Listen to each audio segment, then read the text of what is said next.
Welcome YouTube, welcome everyone. Welcome to the 15th edition of the Home Theater Hub. As usual, got my co-host Mr. Ike. What's going on, Ike? I'm doing good. How about yourself? Very well, very well. Thank you for asking. Good. So, what what's new in Ike's world this week? Does Ike's been busy or has Ike been working on theaters? Um, well, more like trying to clean up the theater, but I've been busy, so you guys Well, we got a finally. treat for you guys tonight. Ike is Yep. actually going to give us a theater tour of what is the name of your theater, Ike? Do you have a special name? Just the easy home theater. That's where Easy the HD name home came theater, I from. like that. Yeah. Yeah, there we Yeah. go. That's kind of where So the name came from, just something easy home theater. So we'll stick with that. okay. So we're gonna get a preview of Ike's Theater today. And as usual, we have our third co-host along with another guest today. We got Mr. Paul in the house. Mr. Paul, what's going on, sir? Hello, same old, same old. Just hanging in there. I'm excited for new guests. Very good, very good. Those of Yeah. you that don't know, we got Mr. Scott Newby in the house. What's going on, Scott? What is going on, fellas? Thanks for having me on this evening. It's certainly a pleasure to be here and hang out with you guys. I just got to hang out with Ike on Sunday, so it's cool to hang out with the other boys tonight too. Yep. Yeah, It was absolutely. it I was actually good. watched that episode. Shouldn't say this, but on my way home from Orlando, I had the phone playing, listening to it in one ear, but and driving along. So that was a great episode. For those of you that don't know, Scott hosts a channel, Living It with Scott and Kat, on YouTube, and he talks about on Friday nights. He has a special session to where he talks AV.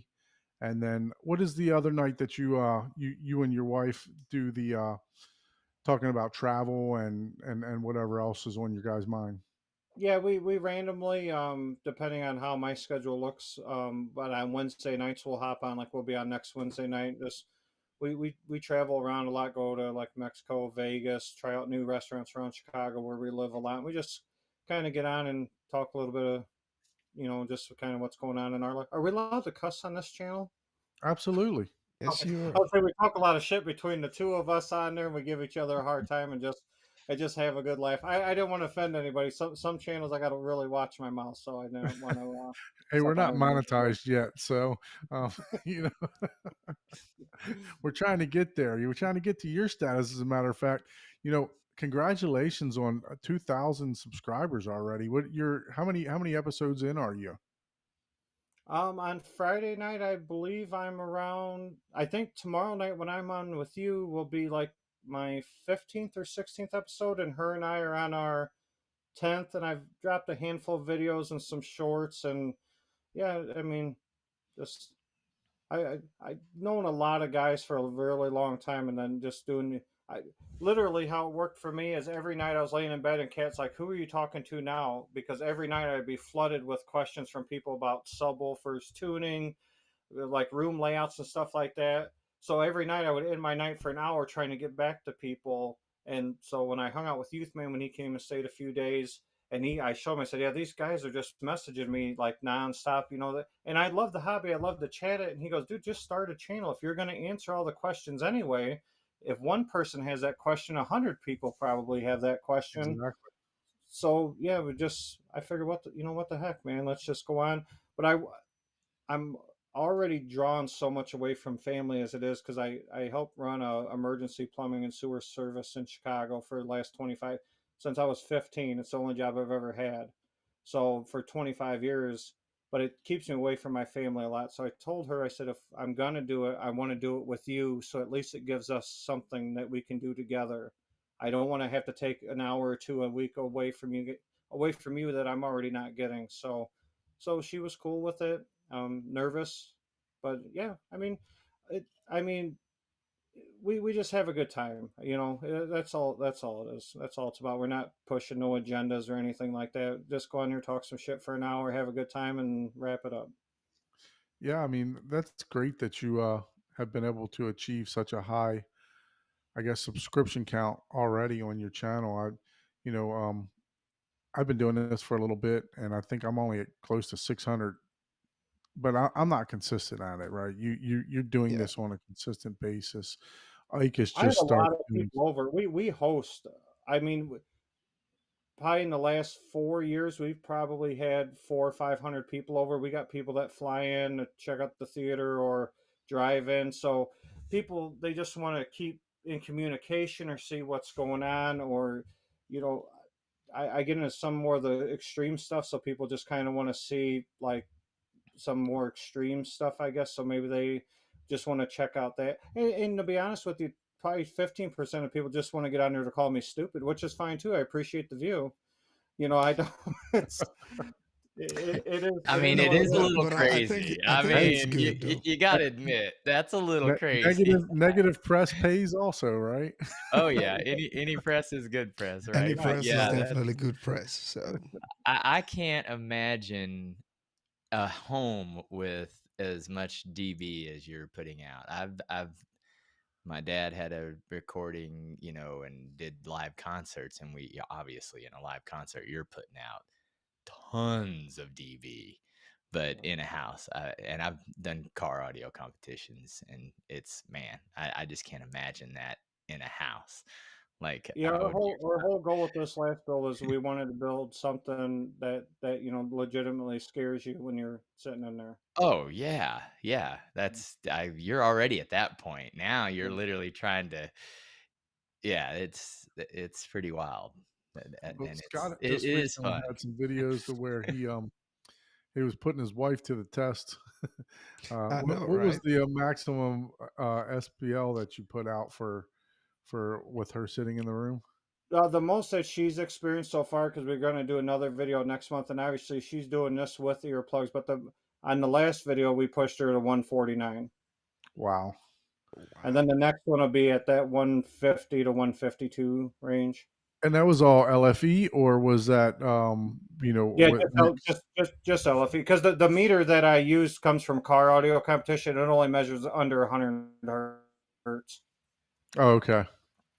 Mm. Yeah, I watched those videos too, and that was pretty incredible. You got the I like how you have the decibel meter sitting like right next to the seat there. Yeah. It's pretty nice. So, but yeah, it's we really appreciate you coming on the show. We are actually going to schedule Scott to do a home theater tour and just chit chat and everything else. But like I said, Scott, you're welcome to hang out with the show for as long as you want, or cut out whenever you want. But we're So going to go ahead and get diving into it. I have a question before we dive in. Sure.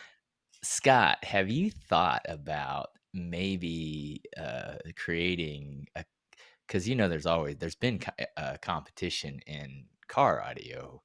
Mhm. What about like a DV drag and starting that as a part of your channel for, home theater?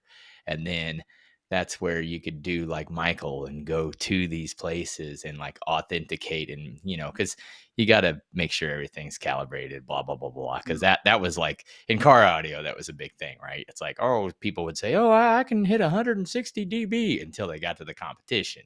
And they spend like 20 minutes setting up the microphone, first of all. And you're like, oh, God. And then you start the competition and it's like, oh, yeah, you're only hitting 130 there, buddy. Yeah.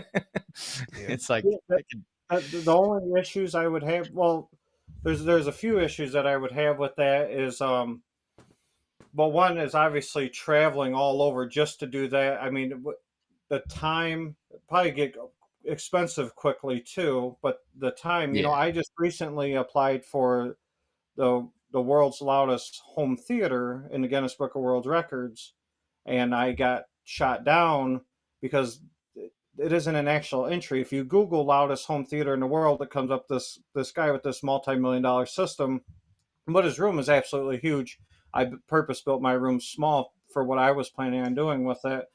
So Guinness Book of World Records said, well, you can pay a $5 fee if you want to do a new entry in the book. So I sent it in home theater, loudest home theater. They sent back, we denied that, we're not interested in adding that. So the guy that actually has the loudest home theater, it's only portrayed on the internet as that under the Guinness Book of World Records, it's as the world's loudest gaming system. I said, well, I got a PS5 in my room, so I put an application in for world's loudest gaming system. Then they sent me back a denial that entry, that they're no longer taking applications for that. So whoever has that just has that indefinitely.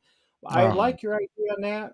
And if people wanted to do something like the honor system, because the meter that I use Yeah, you can do that as well. is tuned by TermLab. So if everybody agreed to use the same meter, that's about the cheapest meter you can get that they use at like big bass events. That's actually measured by TermLab specs, and they run like $280. Oh, that's So not I too mean, well, bad. it's not too crazy, and it's easy to read out that people could see. So if everybody that wanted to do something like that put it right around their headrest area and wanted to do something like that, I mean, I would be all for doing something like that. But to actually physically go to everybody's house, Yeah, yeah. I don't, That would be a yeah, future thing, but yeah, yeah. yeah, yeah. That's an idea. I'll Well, have because I to. know there's guys out there louder than me. They just don't care to promote it like I do. I mean, I've Oh, been to guys' houses, that got literally 2021s in their room, and that's crazy. they don't even do Atmos setup. It's just literally two speakers and just subwoofers all around. My thing is I wanted to do the loudest Dolby Atmos home See, theater. now that's what would make it fun for me because my thing is everybody says, "Oh, you don't have 5 hertz. You don't even have a home theater." And I'm like, "What are Yeah. you talking about, bro?" Yeah. Like, like, okay, whatever. Like, now if you're just talking, hey, I'm trying to get the loudest bass because that's what I want to do. It's like, well, yeah, I used to do that in car audio. So, See, but we I also mean, had to there- do, there's an interest in this for sure because, like, if you as car audio guy, I follow Steve Mead. Pretty much all his channel is just huge car systems that he's built and like blowing people's hair around. I mean, he's at like 1.2 million subscribers right now. yep. Hmm. So there's an interest for loud noises.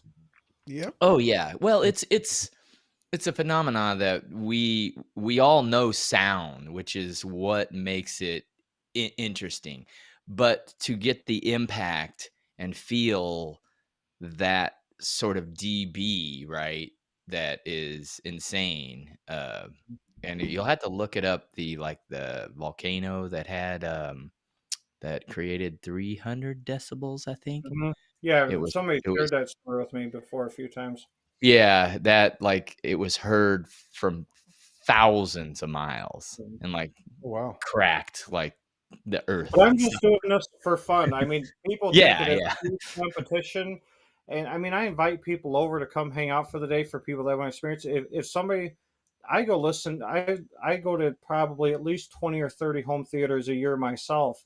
I don't. It don't. I just like, man, I'll come and have a beer with you. Let's order a pizza. Let's watch a movie. I don't care.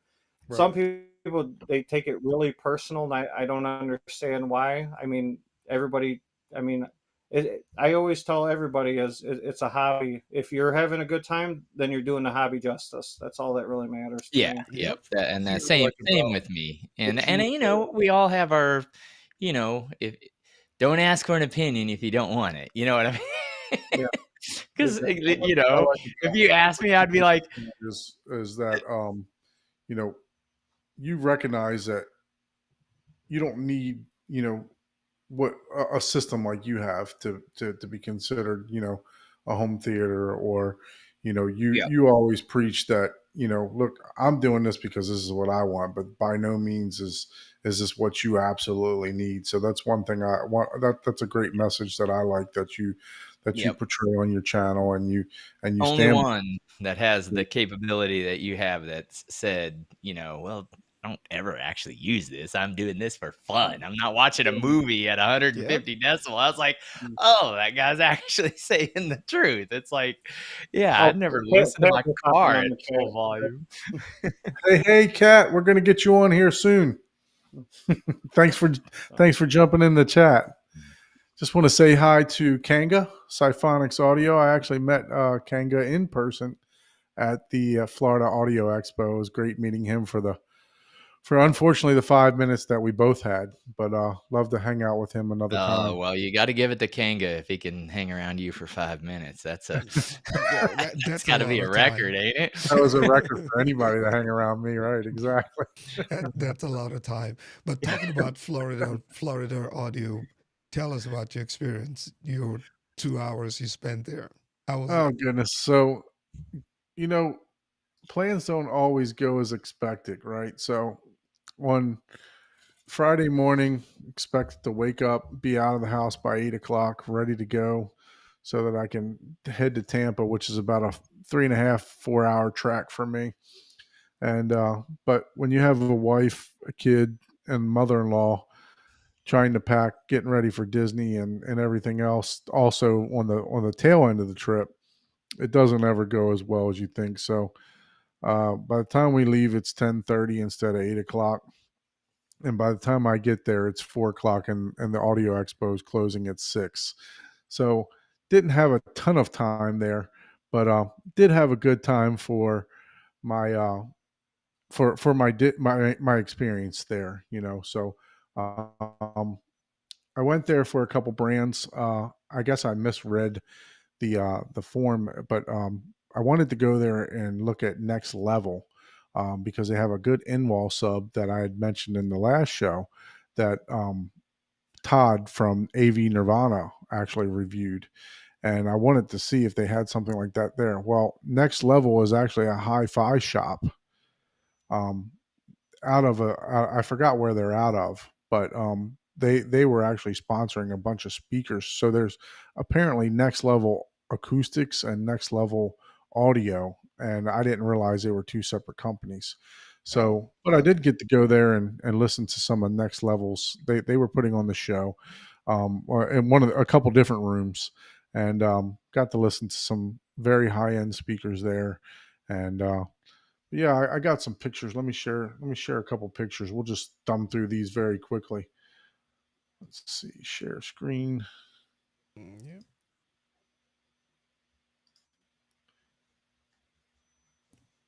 Go ahead. Pull that up.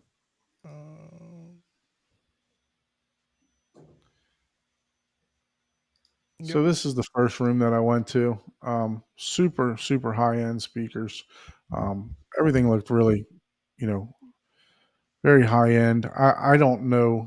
I think these are the Borsons speakers. I can't remember, but it was just it was a great room. I liked this LED effect that they had behind the screen there. It was as like a backer for a screen.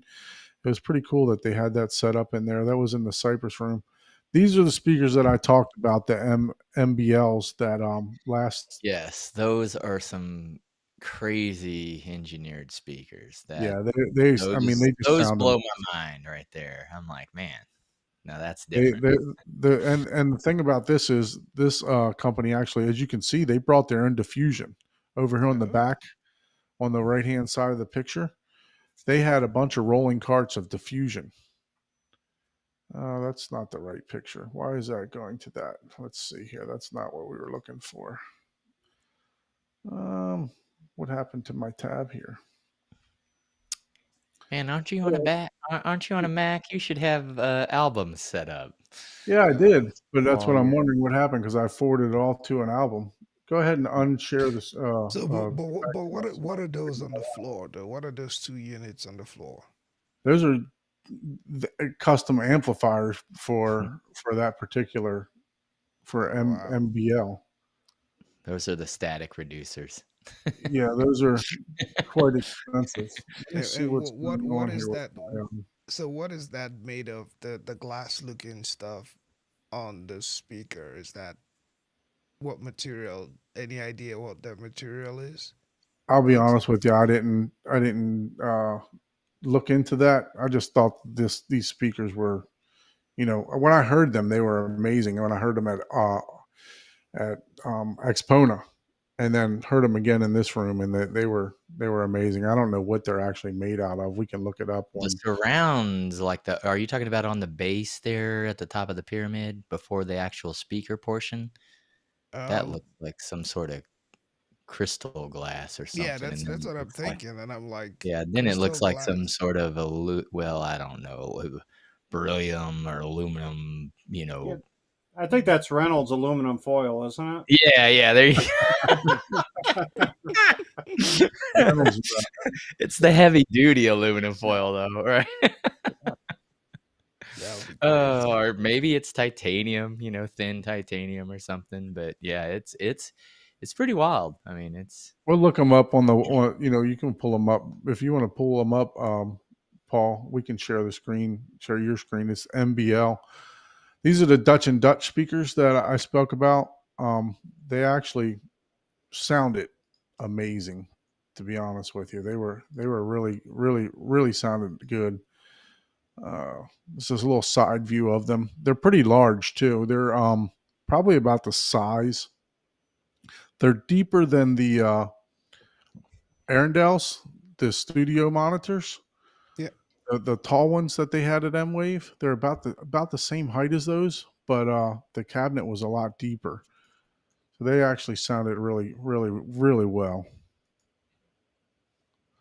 Okay, so this is the a little bit of the specs that they had there.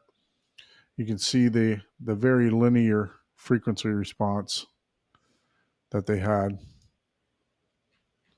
This is something very cool that I walked into the room I was not expecting.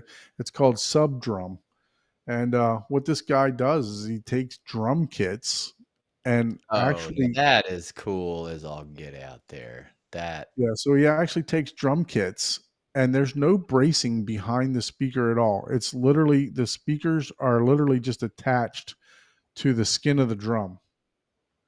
So they sounded really cool. They weren't very expensive, for what there is here. I It's mean, if you're talking about artist intent, I mean, you know how you make bass with a kick drum. I mean, exactly. so I mean, you're getting pretty close there. Yeah. So this was pretty cool.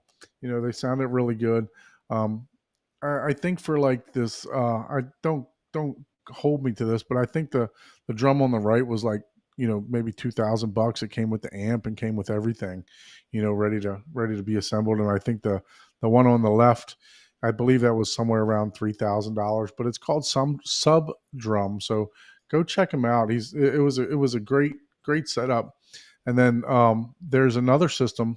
There's actually in the middle here, I think it's an 18-inch woofer, and then they use the two speakers hanging from that rack system there to as the mids and highs. So it was really cool to walk into something different. You know what I mean?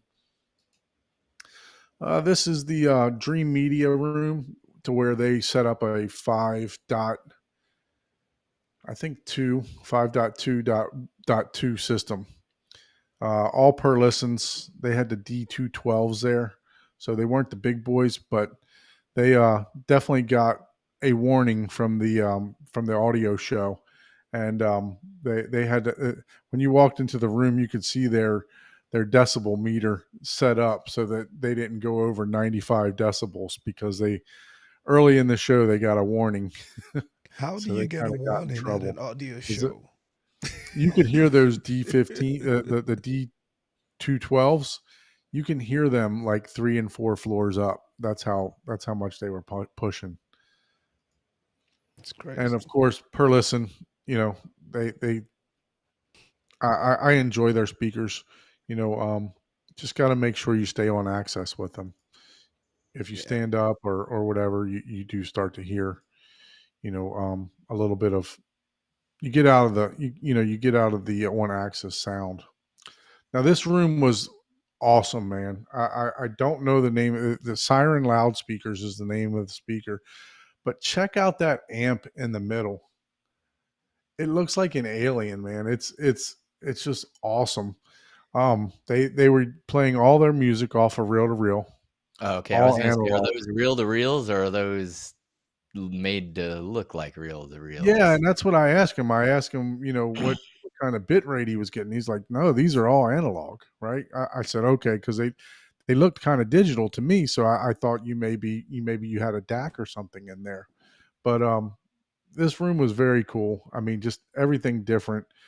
Speakers are kind of shaped like a lady, as you can see, and that's what their intent was. I don't know if I sent some pictures. Michael had he had a post on Facebook, and I added these. So I think Kanga was going to get to this room. So but yeah, it was definitely very interesting. Kanga, I think Ah, Kanga put some name in the that's chat. nice. I Is love it that. That's a Metaxas and Scenes or something like that? I don't know if that's the name, but only Kanga said the only speakers with butt cheeks. That's Yes, exactly that.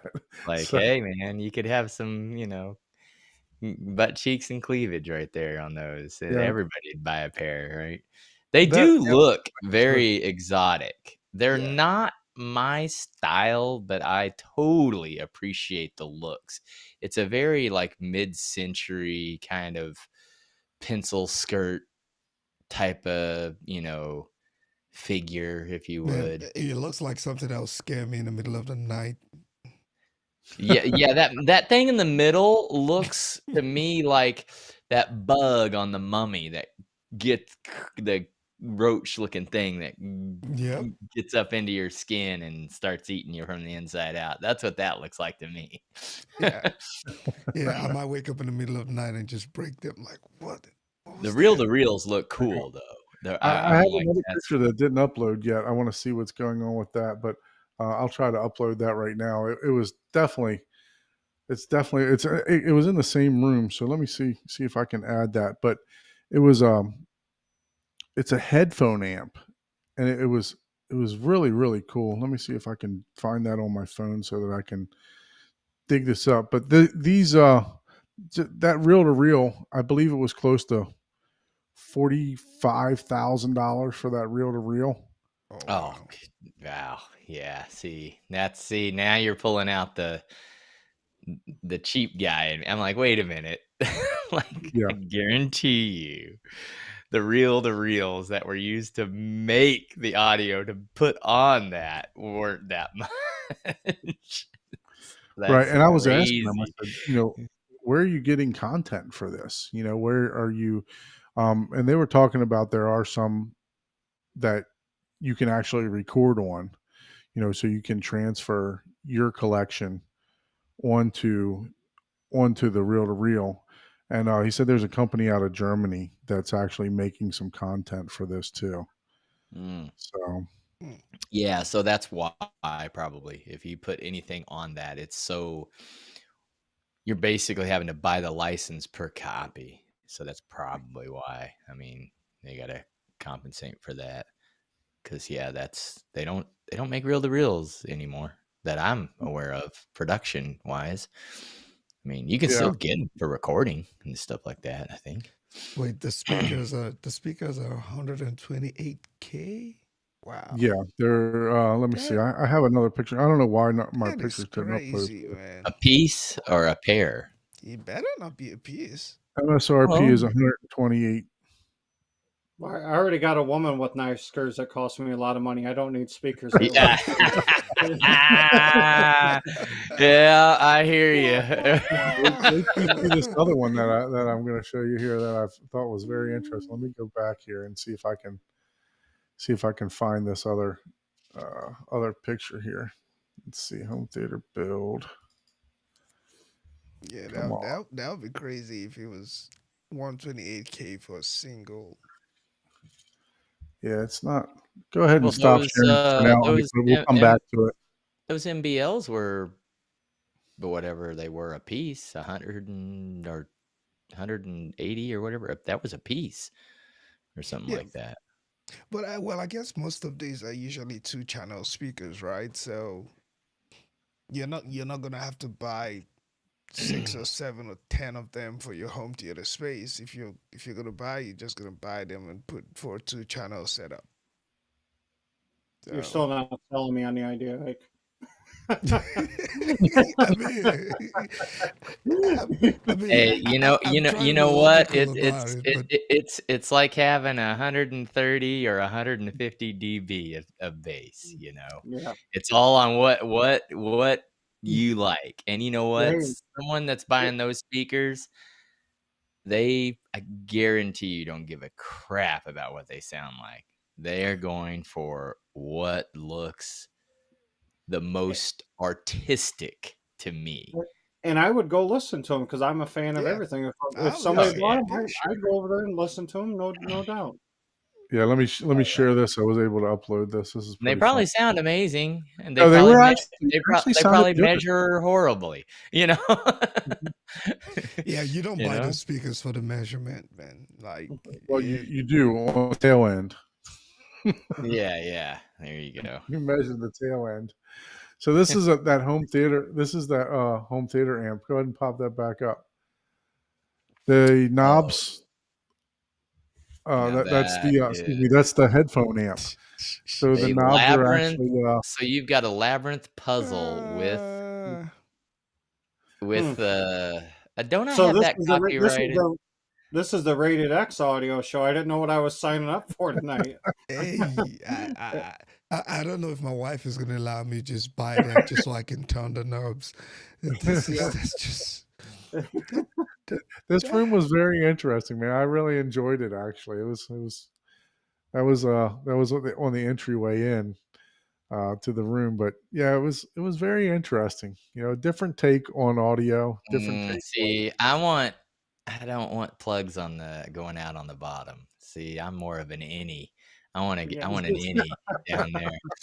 I mean, some people might like that. That's okay, but yeah. But I guess I wouldn't want them in the back either. Maybe we just put them in a different location. check out this comment from Cypherx. It better not be the way it works, man. That would be crazy. That should be illegal. You shouldn't do that to your Especially if you have somebody come over and be like, "Hey, check this out," and you start grabbing all these weird knobs and stuff. Then all of a sudden the police are showing up at your house hauling you away. Yeah. You got to stand over here. Hold these plugs. Turn the lights off. Yeah. So this was the SVS room. Let me see here. I got a couple, maybe a couple. I didn't upload them all, but I don't know what's going on with my upload, my Google Drive here. But that was the new SVS speaker. They had a 522 system set up also there. Can you zoom in on that a little bit? Let me see if I can zoom in on this. So the question is,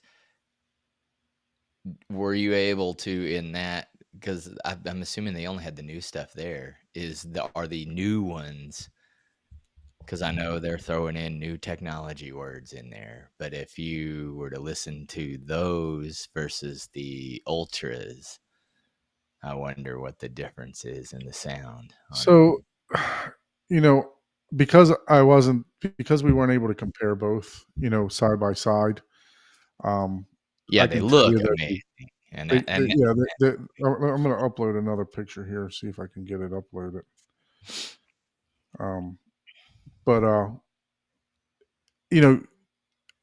I can't say that I heard a difference, but it's been since M-Wave since I heard an SVS speaker too. So that literally is Well, and they didn't even have the ultras there. They just had the prime pinnacles. The only ultra that they had was the center at M-Wave. Yeah, so that's the big boy that they have.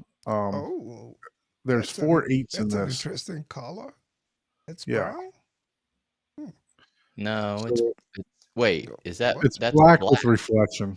Yeah, that's okay. Actually, I like brown is different for SVS, but okay. Yeah, piano blouse. I actually have some a cool color of focals, that new area system. There was a company in there. They were showing like almost like a hunter green color. They looked really good. Let's see if I can find it. Yes. Don't even show me those, because that's yeah, color because there's not a lot of things in green, so color always gets me. I'm like, ooh, those look nice. I mean, Yeah, I don't know why, but my system only uploaded one picture at a time here. But yeah, no, these are definitely sound nice. Like I said, there's 4 8s in this. So they're push pull. I can't say they're a push pull system, but they're one driver behind the other. So I actually spoke to them and talked to them about possibly becoming a dealer, and SVS is definitely interested in coming on the show once these new speakers are made available. So Yep. I talked to them, and they definitely want to come on the show mid March, late March when these are available. So we're Nice. going to have them on. so they're late March availability. Okay. Correct. Yeah. That reminds me off to the side. How far along or how much more have you gotten done on your theater? Me? Yeah. Didn't you just hear me say that I spent the weekend in Disney? Yeah, I know, but you got time. You don't have to sleep. My buddy Miguel, he's got Yeah. the air conditioning installed. He's Nice. moving. He's moving. Here's those green Focal. Yes, those look amazing. Those look Yeah, pretty good too. I do like the looks of those. So one thing I forgot to mention about the Dream Media Room, they had a different processor in there that I was not familiar with. I can't recall the name right off the top of my head, but I'll have to go back and look at the pictures. But it was a processor that used Dirac, and I think it was a 13 channel processor. To go back and check out the pictures to see which processor they were using, but it wasn't Marantz, Storm, HTP1, Anthem, any of that. It was a Monolith. different brand.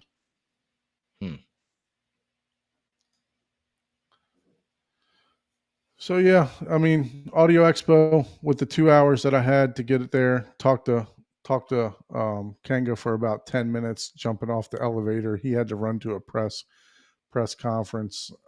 Also had another guy from literally, I met him on the elevator going to talk to Kanga, and he told me he was from Coral Springs, and I'm like, well, I guess it took us to drive 4 hours to meet because I'm only 5 minutes from Coral Springs. So I live in Parkland, any Florida. He lives chance in the was next that town right below me. by any chance was that AVR Prosellers? The one you're talking It about? could have been. Let me go back to the picture and see what it says on that.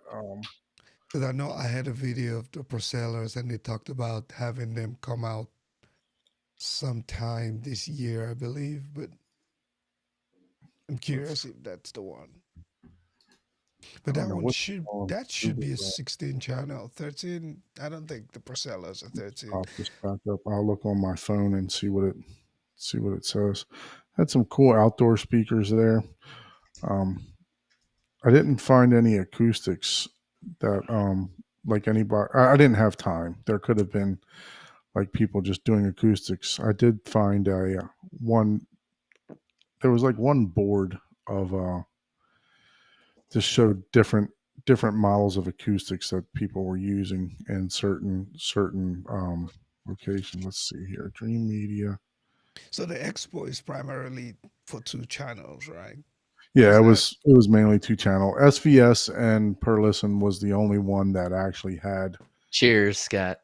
Oh. I've already opened If another one. anybody from Tito's is watching, I will take a sponsorship from you guys. Yeah, I know, right? Like, if I did a show, it would be just for alcohol sponsors, not for anything else. So I believe it was the Premiere, Primare, Premiere. Interesting. Anyways, ARE. so I have I have one more question for Scott. On your build for SPL, we know speakers and in the room, but out of all of it, what was probably or what maybe even still is, what was and what is the biggest limiting factor for you for getting more SPL? Well, my biggest factor, especially adding the last couple subs, is I'm I'm very much increasing the SPL in other rooms of my house and very little in the theater. So when I redo my ceiling, we're going to do a 1-inch thick plywood ceiling to help, because we're hitting like 130 dB in the living room above the theater. So that's obviously causes issues. But like with the last sub that I added, I mean, not expecting it to add very much, obviously, because you're only adding, one sub, but it added like maybe like a quarter to a half a dB, depending on the frequency, but it added even more upstairs. So there's just so much escaping the room that I need to, we need to work on that. Probably the biggest thing, I mean, the room was purpose built because eventually I knew where I wanted to go with it. It obviously takes time because everything takes time and money, but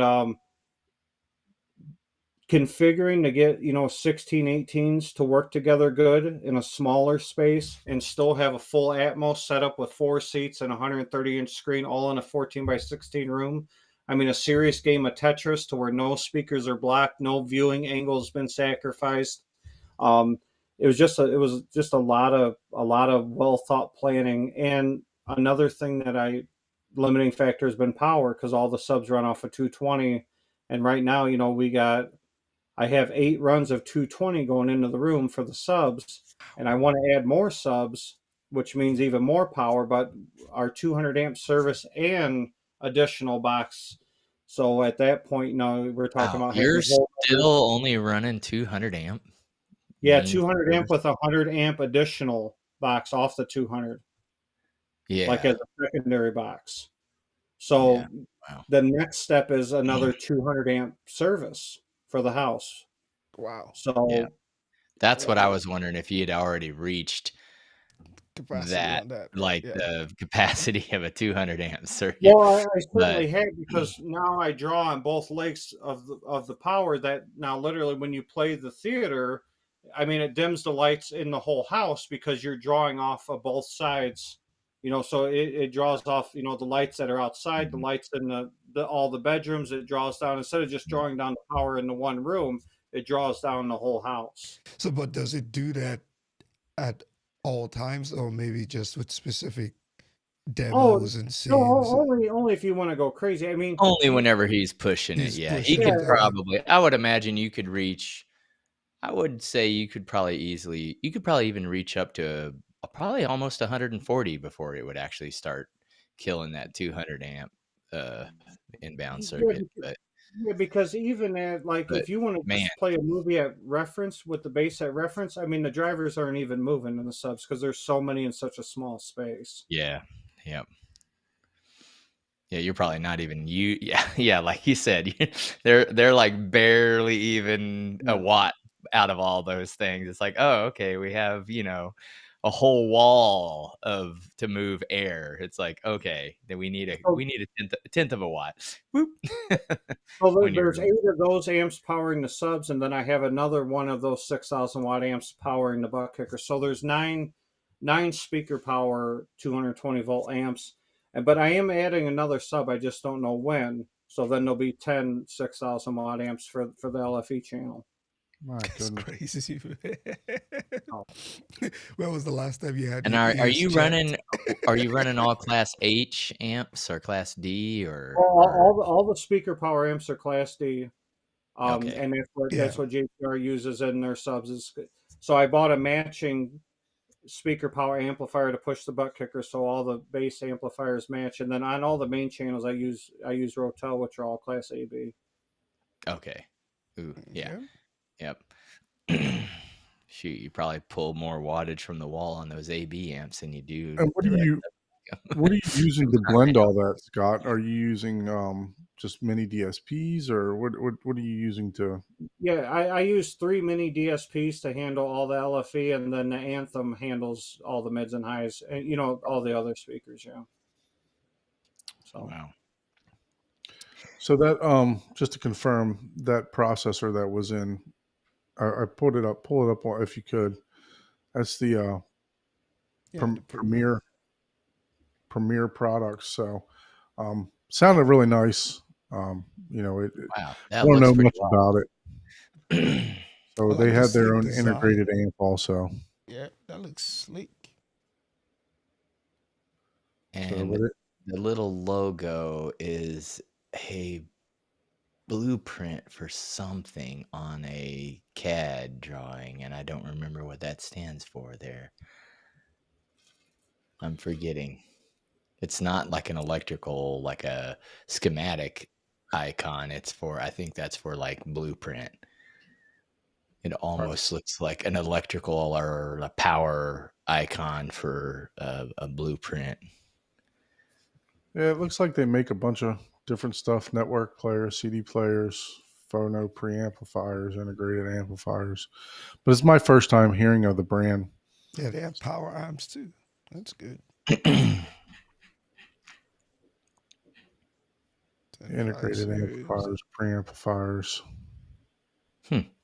Interesting. Well, that's cool. One of these days, I might have to swing back up to Chicago. I used to go up to Chicago. I used to live in Louisville, Kentucky for a long time, and I went up to Lafayette. And if you're from around the area, Lafayette, Indiana, you know what's in that city. So that's only like 40 minutes or 45 minutes south of Chicago. So we used to go swing up to Chicago all the time. So it's Yeah, anybody that's around us, I mean, as long as they give me a couple week heads up. I mean, I don't schedule anything for work, and I make myself available for demos and stuff. May 11th is our yearly event. Brace brings us together, which we host about 60 people. We got food trucks pull up, make lunch for everybody. People stay over or get rooms, fly in, drive in. I mean, people make it a point to make it out to the event every year. So that's awesome. yeah, and I feel terrible because we get a lot of people that want to come, but we just take the first 60 spots. I mean, it's so hard to even entertain 60 people in your house. You have to, yeah. I mean, unless it's a paid event where you're gonna start, charging, which that kind of gets, Yeah, it's and I like don't charge. It's nothing. I mean, last year we had Youth Man here. Youth Man will be here again this year. Yeah. Ryan from Ascend AV will be here. JTR, Jeff from JTR, and Tony from JTR were here last year. Mark Seaton from Seaton Sound was here last year. So you never know who will pop up. Who will fly in for the event and hang out with everybody for the day. So Hey, I might just show up, man. I might just show up and stay outside, man. I'm sure you can hear everything from the outside. I know, right? If it's in the summer, I'll come camp in the yard. Yeah, well, we're adding a third experience this year because it's always been the 2-channel RTJ set up in the living room and then the JTR theater in the basement. But I'm gonna add a third experience, which it's equipment that I don't own, but JTR is gonna send me out a set of speakers. Buckeye's gonna send me out one of their Purify amps, and we're gonna set up a very simple 2-channel setup in the garage for somebody to hear a more budget. I mean, none of this is cheap, obviously, but just a more budget friendly setup. An offering from Buckeye, offering from JTR. Oh, nice. We got Scott squared now. What's going on, Scotty-O? Hey guys, good to see you tonight. A lot of Scots in here tonight. I've been passively listening in the background while I was working tonight, but nice to see everyone. Scott, nice to meet you. I've seen your YouTube channel. You got a lot of great content out there, so really appreciate everything you're doing, and your setup is fantastic. Certainly appreciate it. Don's going to be on my show tomorrow night. Well, we're going to be having a good time tomorrow night as well too. So and I was on there last week. So I'm going to have to be on 9 there. 9 p.m. Central. You're going to have to tune in for that one. Just to make fun of Don. I mean, just to say hello. Absolutely, yes. The more ribbing, the better, right? So yep. No, but to answer your question, Paul, from earlier, I actually walked into the theater today because I think it's time for a new refrigerator for us. So I had to go in there and get my tape measure to measure out for the refrigerator. And I introduced myself to the theater as I walked in the door. My wife just started laughing because I haven't been in there in a couple weeks. So I said, "Hey, theater, it's Don." So, That's hilarious. You're like, oh but yeah, yeah, yeah, I was building this, wasn't I? Oh yeah, yeah. I hear so you. I yeah, hear you. yeah. Had to, Mhm. I always preach family first. So unfortunately, my trip to Disney, I mean, it was great, but Oh we yeah. did get a monsoon come through Florida, so it rained Saturday, Sunday, pretty much all day long, and then And you we were we still there embraced, though, right? Like you were yeah, we at embraced the Disney rain. while it was I raining. was It was prepared. I had ponchos and rain suits and everything else like that. One thing I didn't prepare for was sloshing around in wet feet, wet yes. shoes. Oh, that's So that the was the only thing I worst. didn't prepare for. That But is horrible. You guys brought the monsoon to KC at the last Mway. I was like, no, no, this is like, yes, we get, people don't realize we get the extremes of everything, but it's usually like one day, it's not, we don't have like Texas heat for, a month. It's like 3 days or a week at the most. But yeah, we got like the heaviest, dangerous, like deadly rain whenever yeah, Mway started. I was like, oh my Scottio's God. channel actually shows that on a couple of his Yeah, videos. I was Yeah, like, that's no, some no, no, pretty no, good no, no. rain we had. This is like mild hurricane weather. Like, no, we don't get this. This is like very rare. Nah, it was crazy because we were driving down to the venue and it was like, wow, it was like this is crazy weather, man. That rain, it better not Yeah. happen this year, man. Yeah. When the rain is raining upward, you're in a heavy, Sideways, it's like, upwards. it's like it's raining from the ground, like 10 feet. Like, what causes that? Yeah, no, So yeah, that was pretty it rare. was We definitely we we bad. all had a good time though, once that calmed down. So Yeah. anyways, so what So about what's going on new in Scottio's world? And any breaking news for us? Actually, I was just looking for breaking news. So the news in Scottio's world is that Scottio does not have a life for the last few weeks. ah So, yes, this is my break for like since the last time we spoke. Was that last week? Was I on last week? I think But you jumped on in the after You show. jumped Yeah. into the yeah, after I show, yeah. mean this has been my life. Life has been work. well, I was gonna talk Unfortunately, about what you brought up in the audio, or what's not really audio, it's really in the data world, uh petabyte discs. the new And how petabyte that, optical disc. Yeah, I'm doesn't that like, sound cool? dude, that is amazing. Yeah, because it's gonna change data centers big time for storage, like Back up my huge. collection 5 or 6 Yeah, times yeah. over. I One I can disc. have my NAS and my cold storage for 5 of my NAS storage devices will be one disk. One disc. You know? Yep. So that's wild, because that's where like even Amazon Connect or AWS Connect, right? You can have, like, if you do audio recording and screen recording or whatever, you pay a lot for your local DAS, direct access storage, for any of your VM instances, because it's just really expensive. It's right there. It's full SCSI fiber optic connected.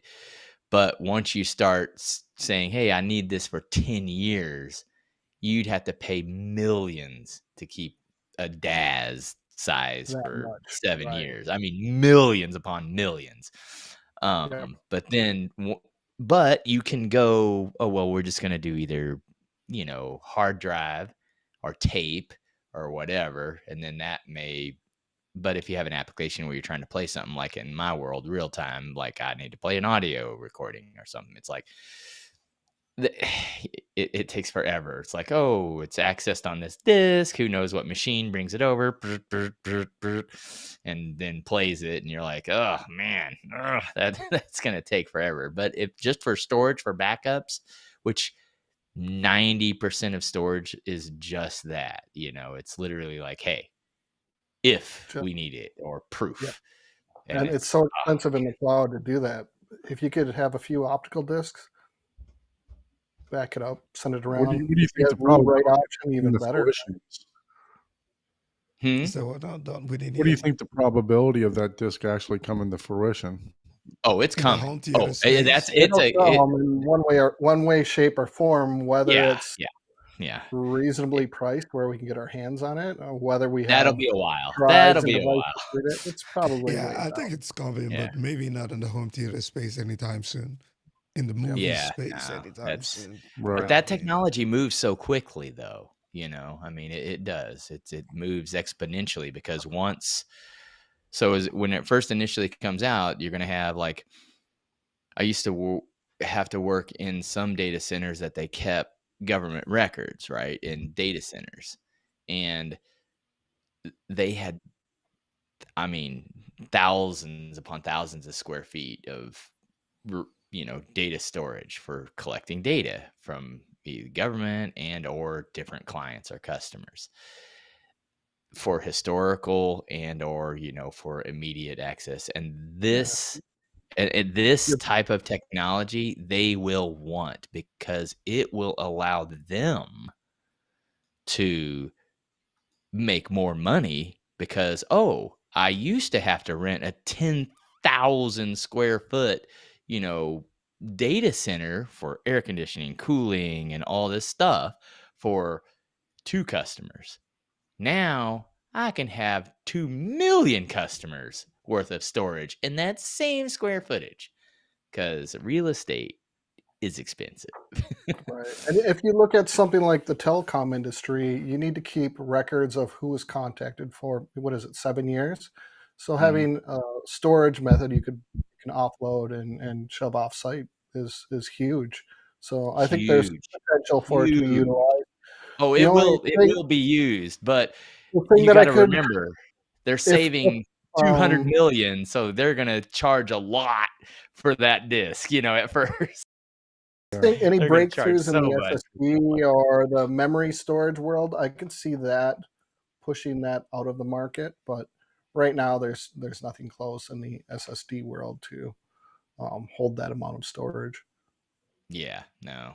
And then SSD is still just as volatile as, silicon or, spinning disks. So it's a different world. But it'll be interesting once it drops down to consumer. It will change a lot of things. A lot of things. I could see them making a disc that could have all the content already on it, and then you owning a player that you buy a license to access or decode that specific section on the disc. So That'd be an interesting take for sure.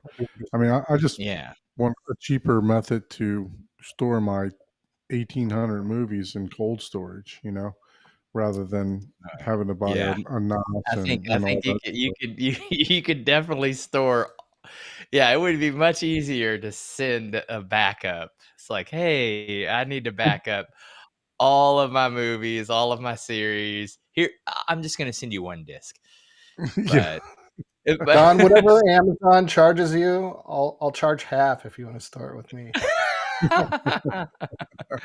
yeah, Definitely. Definitely. it's pretty wild. Thanks for that news, Scotty O. Appreciate that. Yeah, I mean, there's a couple chat. other.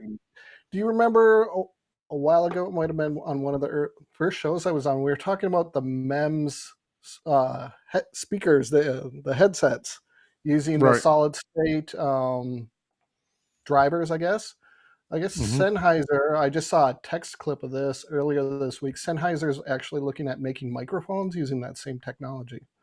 So it's kind of Oh, that's interesting. cool. And so far, the word on the street is that they perform fairly well and they sound good. I don't know what that means. I haven't seen any measurements of the things yet. So, and then Yeah. M&K launched a new speaker set too. Oh, yeah. Minion. About this. Yep.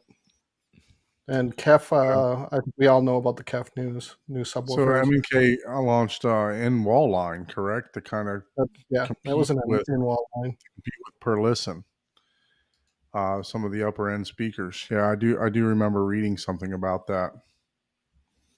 It would definitely be interesting to see or hear, you know, M&K.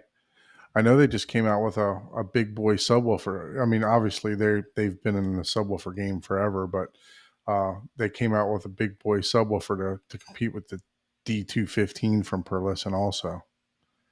So I think they got a little target towards Perlison. Do you guys know anyone that runs M&K gear? Because I I know honestly, the only Shane. time I've ever heard it was their old stuff. I haven't seen anyone with M&K Yeah, gear. I don't think so, man. I don't know. I could do Yeah, it. I know Shane used to do it like early in his YouTube channel when he was still spare change, but I know he had them when I first started watching, I believe, and then he switched to the B&Ws, and then he went. I know he's had a couple brands in there. He went to the Perseus. I know he's with the Sendo right now. There was another on wall that he had also. He also had the Arendales too. So I think he switched from M&K to the B&Ws to the Arendals and then to the Perseus and then one other one in between with what he's got now, if I can remember correctly. Man, But you're yeah, like a YouTube stalker. You're like, You know all dude, that. I I'm I like, mean, damn, man. I don't want you. Don't that's subscribe to my channel, bro. that's my only He's that's like my a only librarian, right? form of He's got this entertainment. card catalog. He's like, I know. Like, Did you see the yeah, smoke let me going see what off I there know when I was about thinking about that? you. Anyways, now I want to know, Ike, do you have anything new going on this evening that you can show us? You've I been just want to do a hinting little at show and stuff. tell for us. You've been hinting for the last few weeks about several things, but I heard you might actually be able to show us something today. Hopefully it's G-rated. You're on mute, Ike.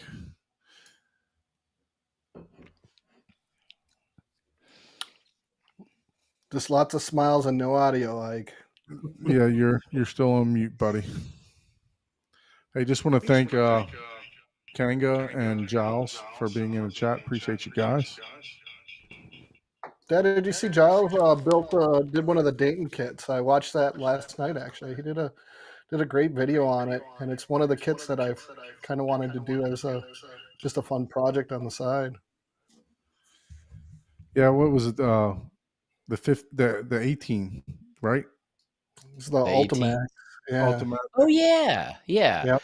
Yeah, I've seen a couple people do those. I wonder what did Giles think of that one? I didn't see that one on his. Giles, if you're in the comments, I want to know what veneer you used because that looked really nice and it was clean. I like the dark black. Was that like a wood grain almost finish on it? Oh, he actually did a veneer. Yeah. Oh yeah, dude, that's like super cheat method, man. And if you do What? it, but it's It looked good. It looked you've good. done veneer, man. It's tough sometimes. My start Depends to on watching Giles' channel was actually watching him put together a lot of the homemade subwoofers, the GI, not the GIK, but what is it called? The kits that he was doing. I can't remember where GSG maybe. GSG stuff. Yeah, he was ordering the kits and stuff through them. So that was actually my introduction to his channel, is watching him build some of those. He built one subwoofer and they painted it like a Kraken. It was pretty cool. So if you guys haven't checked that out, it was actually really cool that something that he did. Ike, you ready to give us a little tour, sir? You're still on mute. Yeah, I'm on mute, so I'm trying to get There on we mute. go. Yeah, he's trying to keep from echoing. Yeah. Unfortunately, I can't run the board for you while you're you gotta run your own board. There we go. There it is. Let's see. Can you hear me though? We can hear you, Yep. sir. Yeah, we can hear you, buddy. You All can still right. hear me? Okay, so Yes, Yep. sir. okay, that's good then. Okay, so I don't even know where to start, but Let's start up uh, front. yeah, let's start up front, and hopefully I can hold my camera still. And let's start with the projector screen. And I have the Seymour Center Stage XD. It is 137.5 diagonal, and it's an amazing screen. Really, really You had to great go with screen. that 0.5. Yeah, I don't understand why, but yeah, Every size half inch counts, guys. size does matter. Yep. Size does matter, believe it or not. So yeah, Definitely. then I love the people that Seymour, right? That's what you Yeah. said. Yeah, and I at M-Wave those people are really great to talk to and chat with. Yes. Like, Yeah, they're a super friendly crew. yeah. So behind Uh, the speakers, behind the screen, what do you got going back behind the screen? Is that your so LCR? Are they in ceiling? What's going on with that? yeah, so I am running a 9.4.6, and I'm using the same. My bed layer speakers are all the same. So behind the screen is going to be what I have here, which is the Monolith 3 IW365 THX in-wall speakers. I have three of these behind the screen, and it's all exactly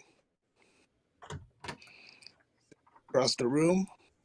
So yeah, they are budget friendly in-wall speakers. They're not focals and they don't cost $1,000. You can always get them on sale like $400 sometimes, if not even. Yeah, I think they've gone as low as probably 360 or $400, something like that. But And they look a the lot like the focal in walls that they have. So they're they EQ really well. I've had Joe and Tel do some really work at them, and he was really impressed. But I think the advantage is just having the same bed layer speakers right across the board. That always helps. So they're good. I don't I don't see me changing anytime soon. Somebody decides to send me a complete set of bed layer speakers in walls, and even then I still have to think twice, right? Because if it's same size, if it's smaller or something, then it's more drywall. so are those 6.5s or 8s? Dual 6.5s. All right. Yeah. So you got 3 of them behind the screen. Then you Yeah. have looks like 2. You have a wide channel now, Yes, I and did. then I recently added the front wides. I think about 3 or 4 weeks ago. So I have those. And then just going around the room, I have one of my favorite movies, if not my favorite movie, The Sound of Music. So that is a DIY acoustic panel that I did down in the garage. I had that printed, and um, yeah, it's packed with insulation right there. got the rock wool in there. Yep. And it's the same thing I did with this columns that I built, right? So I don't know if I can.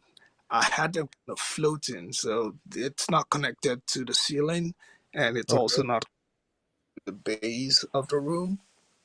So they're kind of floating and then packed with insulation, and then I have the speakers in there. So All it was a right. fun.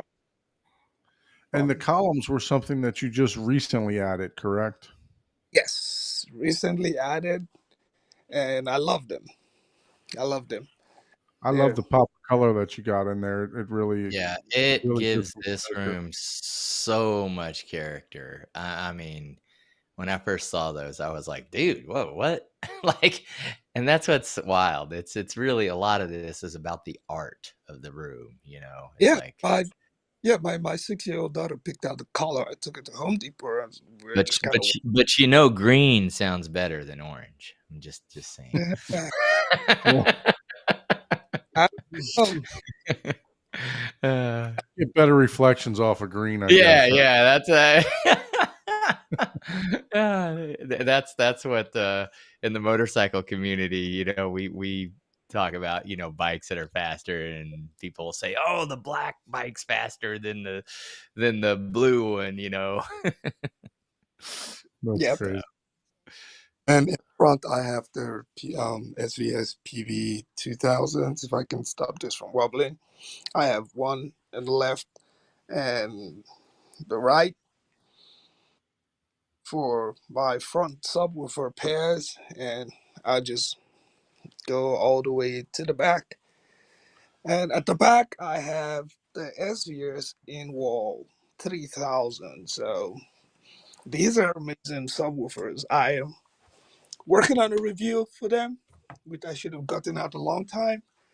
Probably needs to get some light so you guys can see them, but they look really amazing. Let me grab a So light. those are dual 8s? Those are dual Dual 12, 9. do 12s, I think right? they're 9s, I think. Or 9s? Dual Yeah. 9s? Let's do it there. Yeah, I don't add a yeah. If you could put it up for me on their website, but I should Yeah. know this. Well, I mean, Yeah, I know but- you're going to be working on a review for them too, so. Yeah, I'm almost done with it. So, but I need to get Paul to do some measurements because I don't want to go there. Measurement Yeah, is not my thing. it's dual 9-inch woofers, Ike. Dual Yep. 9-inch. Okay. Okay, Yeah. I'm still with that. That's a good looking space, Ike. I like what you did with that space. Yeah. So I have the other one back there, and sorry, I have the camera. I was working on the video. Do you have the amp that comes with those? Do you get the subwoofers and the amp from them, or is that Yes. did you use a separate amp? No, I have the amps I have the amp that comes with it. Okay. And when we get to, I will show that. So yeah, so I kind of have this one, on the right, the back left, just by the back seat, and then the one on the other side is sort of playing like almost like a near field, right? Because I have the back. So if you're sitting on the right side of the back row, this is practically a fun seat. It's almost my favorite seat in the house now. Just get to feel that subwoofer as you sit, really good. And let's see, what else do I have? Yeah, this is my famous wall. It just shows the gears that I have: SVS, JVC, Oh yeah, we monolith. got to see that dramatic sign Now, change of that you put together for us I know. on your short video there. Yep. And then you have for the Anthem. Let's see, what else? Now this room used to be right here where you have the speakers. It used to be a half wall, and I literally closed it up, packed it with insulation. It was like a half wall. There was no, you know how they designed the game rooms, right? Where you just have like Right. a half wall, just the entry. There's no door, nothing. So I and my friend Franklin literally built this part of the wall ground up, packed it up with insulation and everything, installed the doors. And right behind the rack, there used to be like an open space where you could basically see downstairs the entryway, right? So we closed that and then put this back speaker up there. And let's see. Yeah. So You got some finish acoustic panels in there. Did you make the combo panels yourself, or who did you get those through? which of them? The back there, right there above that speaker. No, I didn't make them myself. I bought them online. I got them from a company online, not IKE. There's a different one. I can't remember.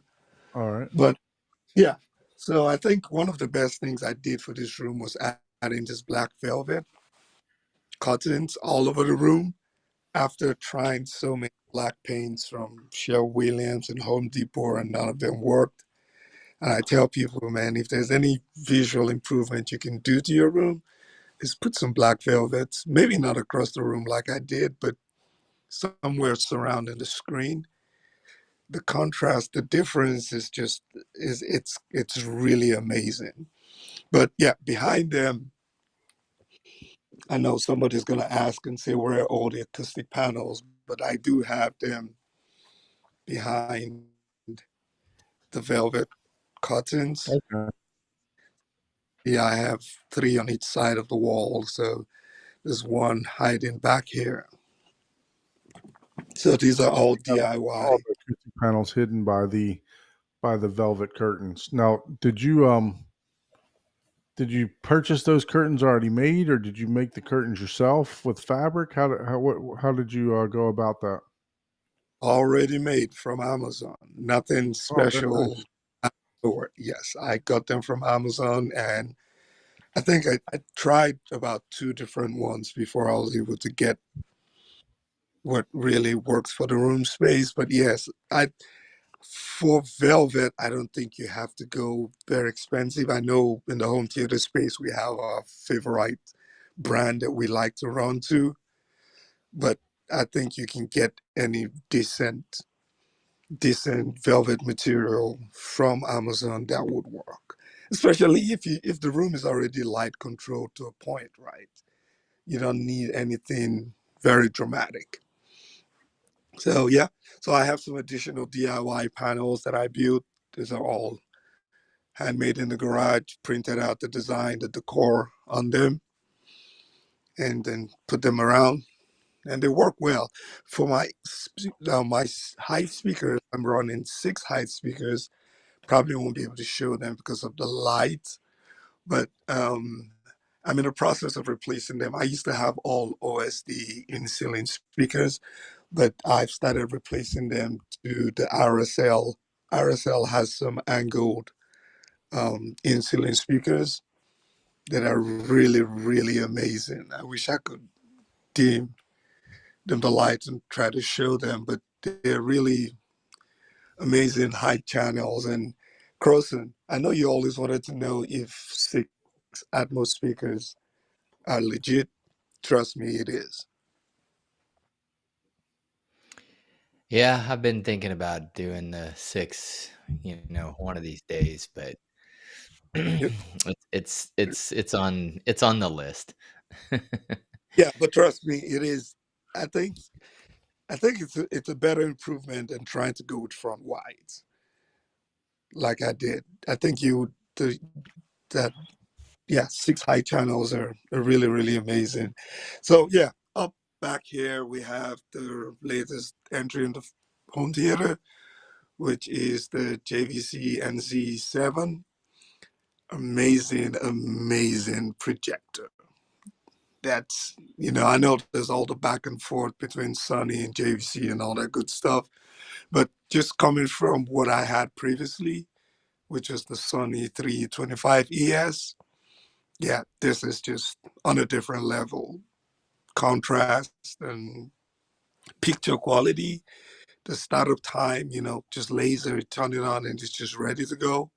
I know most of us always wish that Yeah, was the and case. to be fair to Sony, I think the 5000 series would more match up with this particular model. I think the MP5 would probably match up to the Sony model that you had.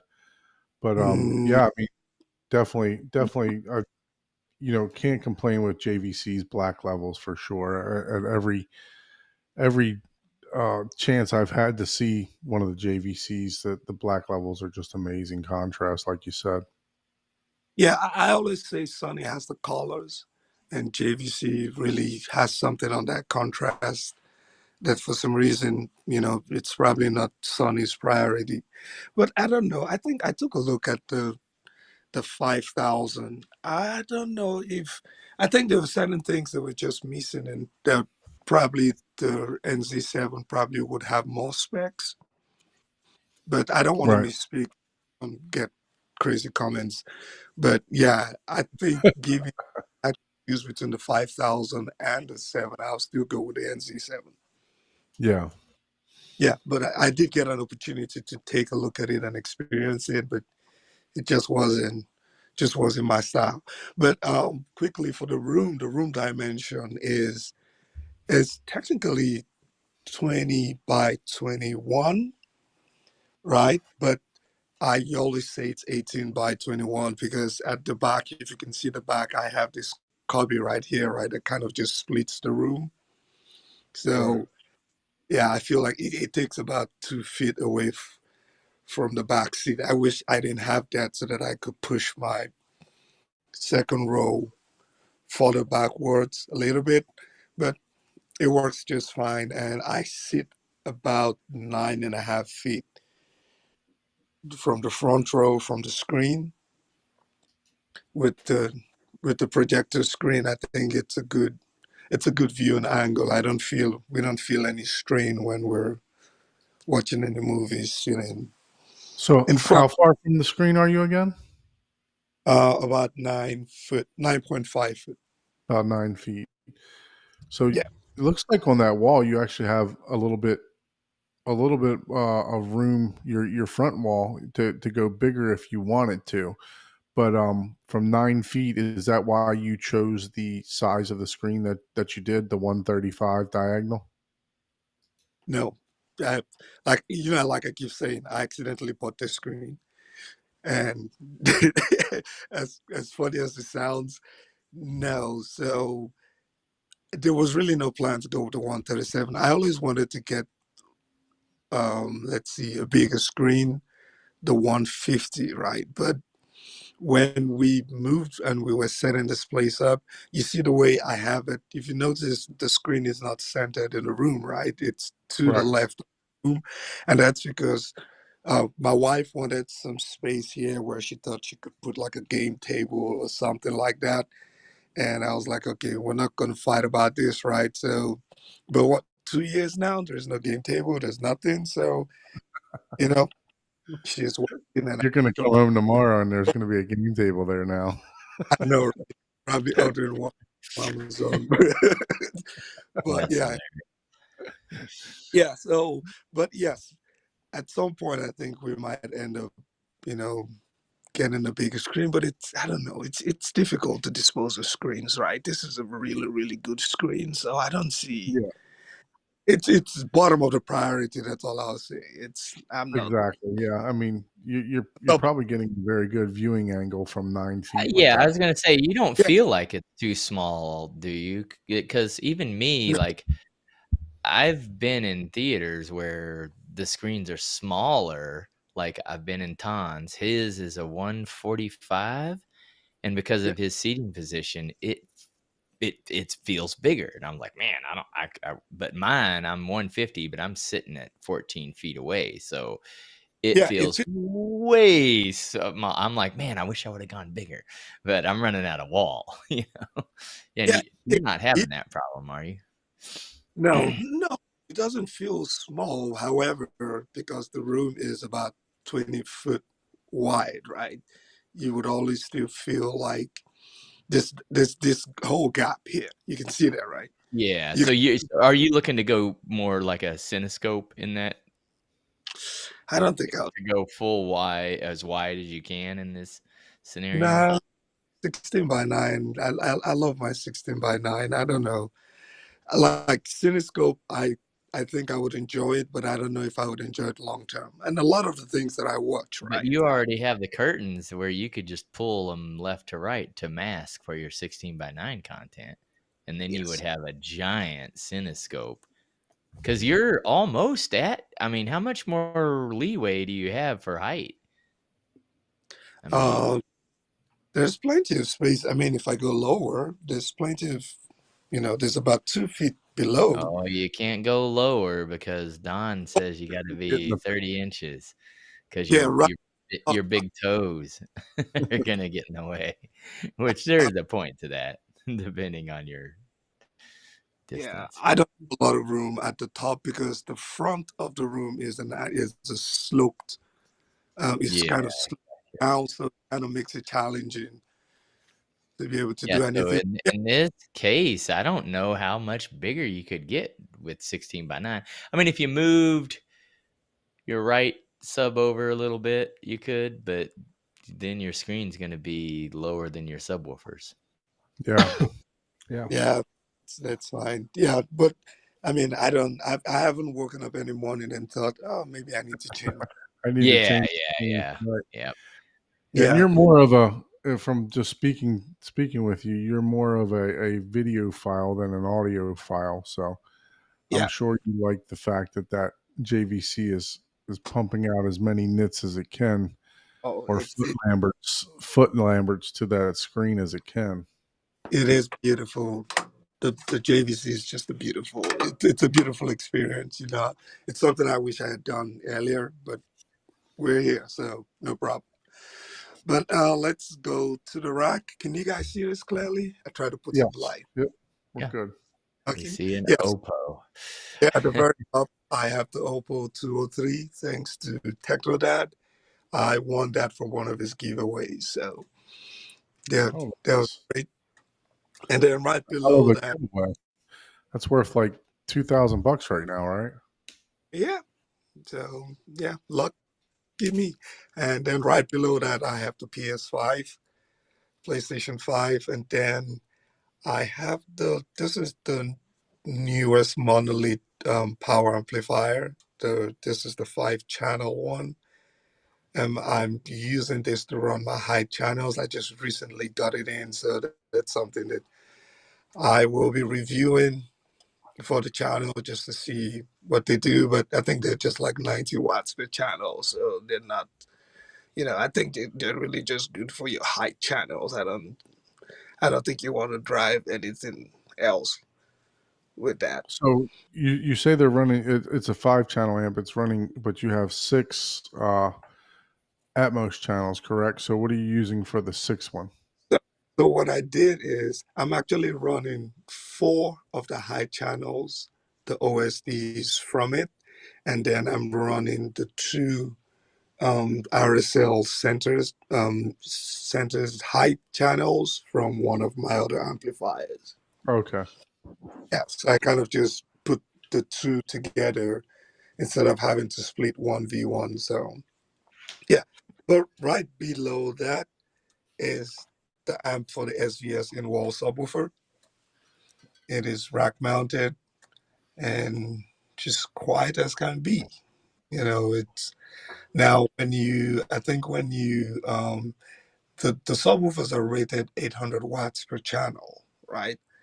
However, the only way you get the 800 watts per channel for your subwoofers is if you buy them as single units.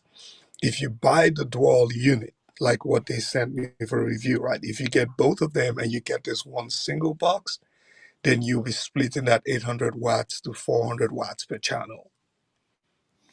Yeah, on the website, looking at 2,500 watt peak for this and 800 watts RMS. But is that amp also app driven? Sorry? Is the amplifier for the subs, is that app driven? Like, is there an app for your phone that you can use with that? Yeah, SVS app.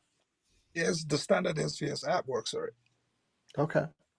Yeah, so the standard SVS app works for it, and it's amazing. It does what it's supposed to do. I think the only thing I wished was that there was a way to dim this blue light in front, but Okay. it works. Yeah, it works really great. Now It below works that, good for that? Electrical tape. yeah, you can see what I'm about to show you I would next. just use this tint, get some That's what I was tint. going to say. just A little bit of window tint for a car. Just cut a strip up. Then you can just static cleaning it on there, and then you can still Yeah. peel it off. Yeah, so for below it, I have the OSD 3-channel amps.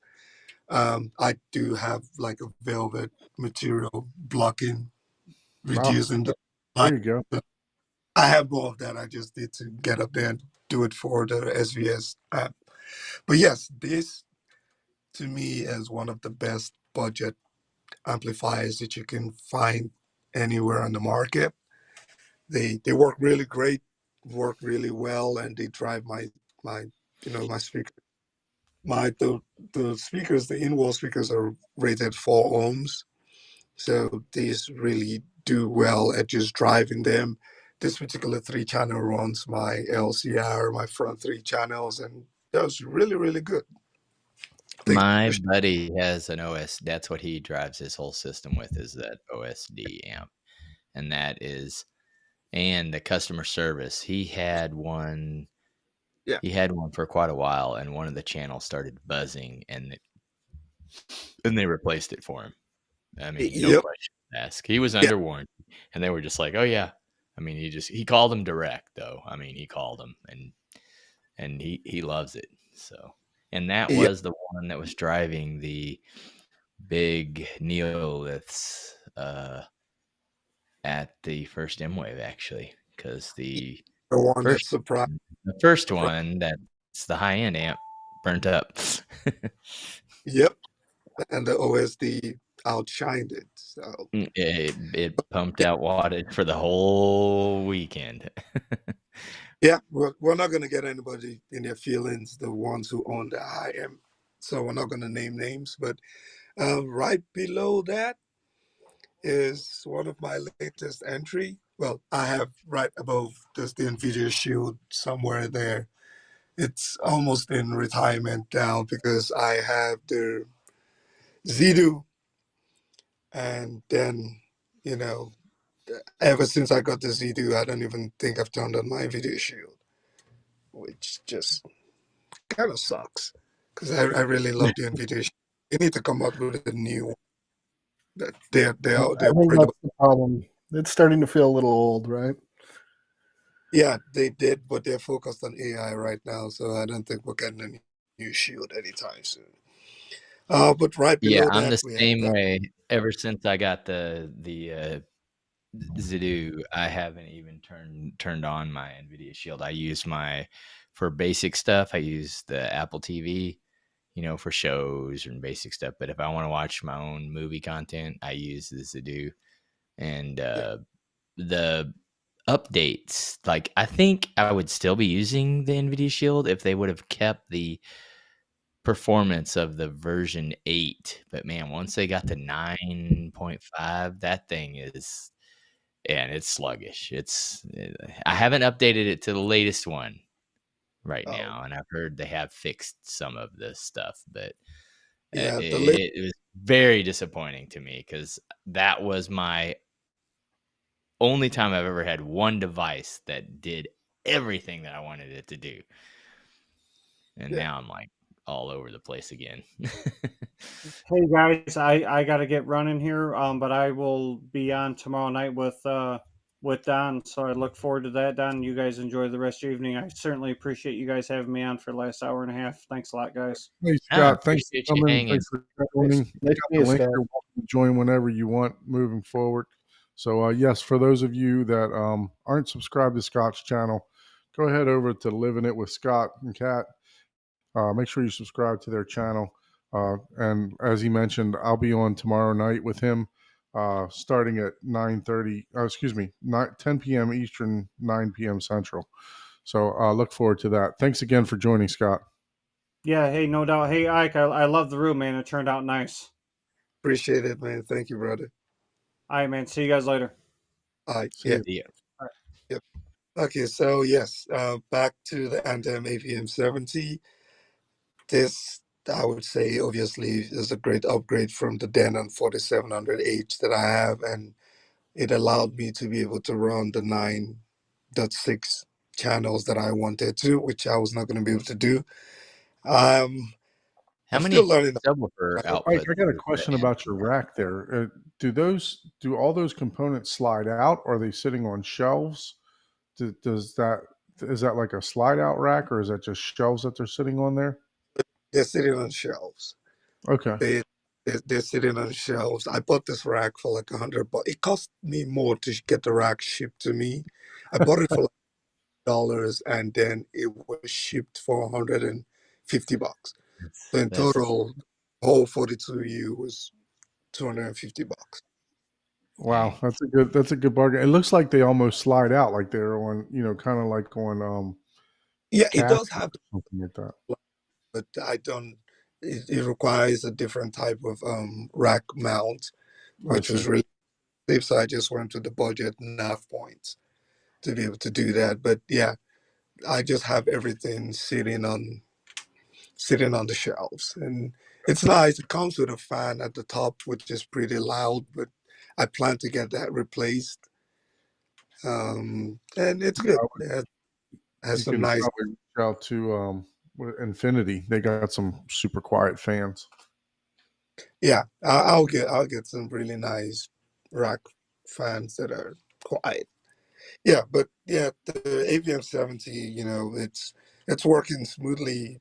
I don't feel like I've gotten the opportunity to kind of just really explore it, but it works well.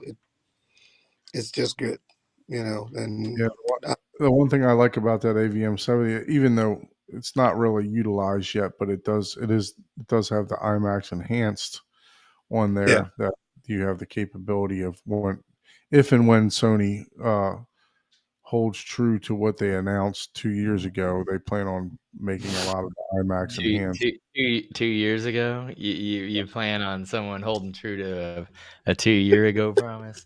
Hey, you never know. They may um, get Yeah. but they may it get a doesn't bug in their butt. sucks because I used to really use the Auro 3D upscaling, whatever. Yeah, but growing pains, that's what I call it. So Yeah. I was, but yeah, right below that is what I've been working on. I was working on that earlier today, and I'll probably be working on it tonight, finishing up a review for it. It's the R Evolution Play One. It's man, this device is amazing. It's amazing. The playback, I was going back and forth with my Z-Do, and the playback and just the interface is amazing. I feel like it has a better handling of media files than even the Z-Do does. Well, Now that is that handles everything as well, like Yeah, BDMV and ISO as well. it mhm. handles everything. And look, even when like what I saw this evening, I was really impressed was whenever you select like a file or a movie, it tells you all the different speaker layouts that it plays. So I was surprised that it showed me 9.1.6, which is basically what my home theater layout is, and then it shows you 7.1, and then shows you 5.1. Basically, you would, for each file that you have, right, it will show you what layout, if it's HDR10, if it's Dolby Vision, and at the back of the rack there somewhere is my what's it called again, my HD Fury Room that allows me to pass low latency Dolby Vision to the projector. So it's really great. So I can basically get Dolby Vision, you know, watching any media that actually is Dolby Vision enabled. So yeah, but I should be done with a review of this weekend. So look out for it, and when you see it, show it some love. But it's a really good, you know, it's a really good player for what it's worth. So below that, I have another 3 channel OSD.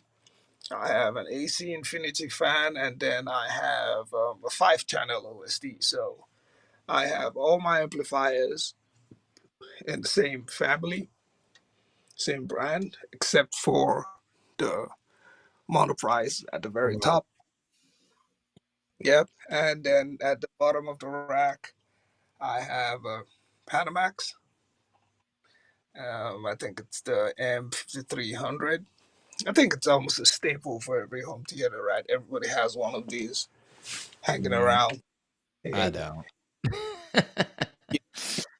I just ran dedicated power. Yeah, you need Store on yeah, no store. Panamax here either. yeah, you need to get you one of those. And yeah, let's see. So these are solid core doors. I know everybody keeps asking me about the colors for these doors. They're really, really good doors. And I'm just going out in front of the home theater.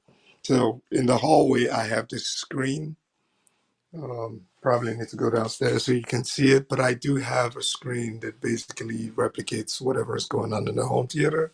So it's right there at the entryway. Okay, so you got like movie posters and stuff like that.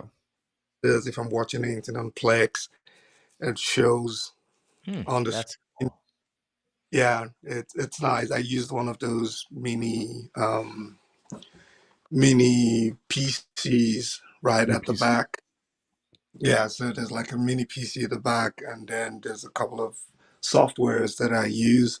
And then just a little bit down the hallway, I have this little cute room, which is basically the snack room. Um, All right. yeah, and You it got the same popcorn maker. has a popcorn maker. I'm just going to turn on the light. It has a popcorn maker. It has my mini fridge.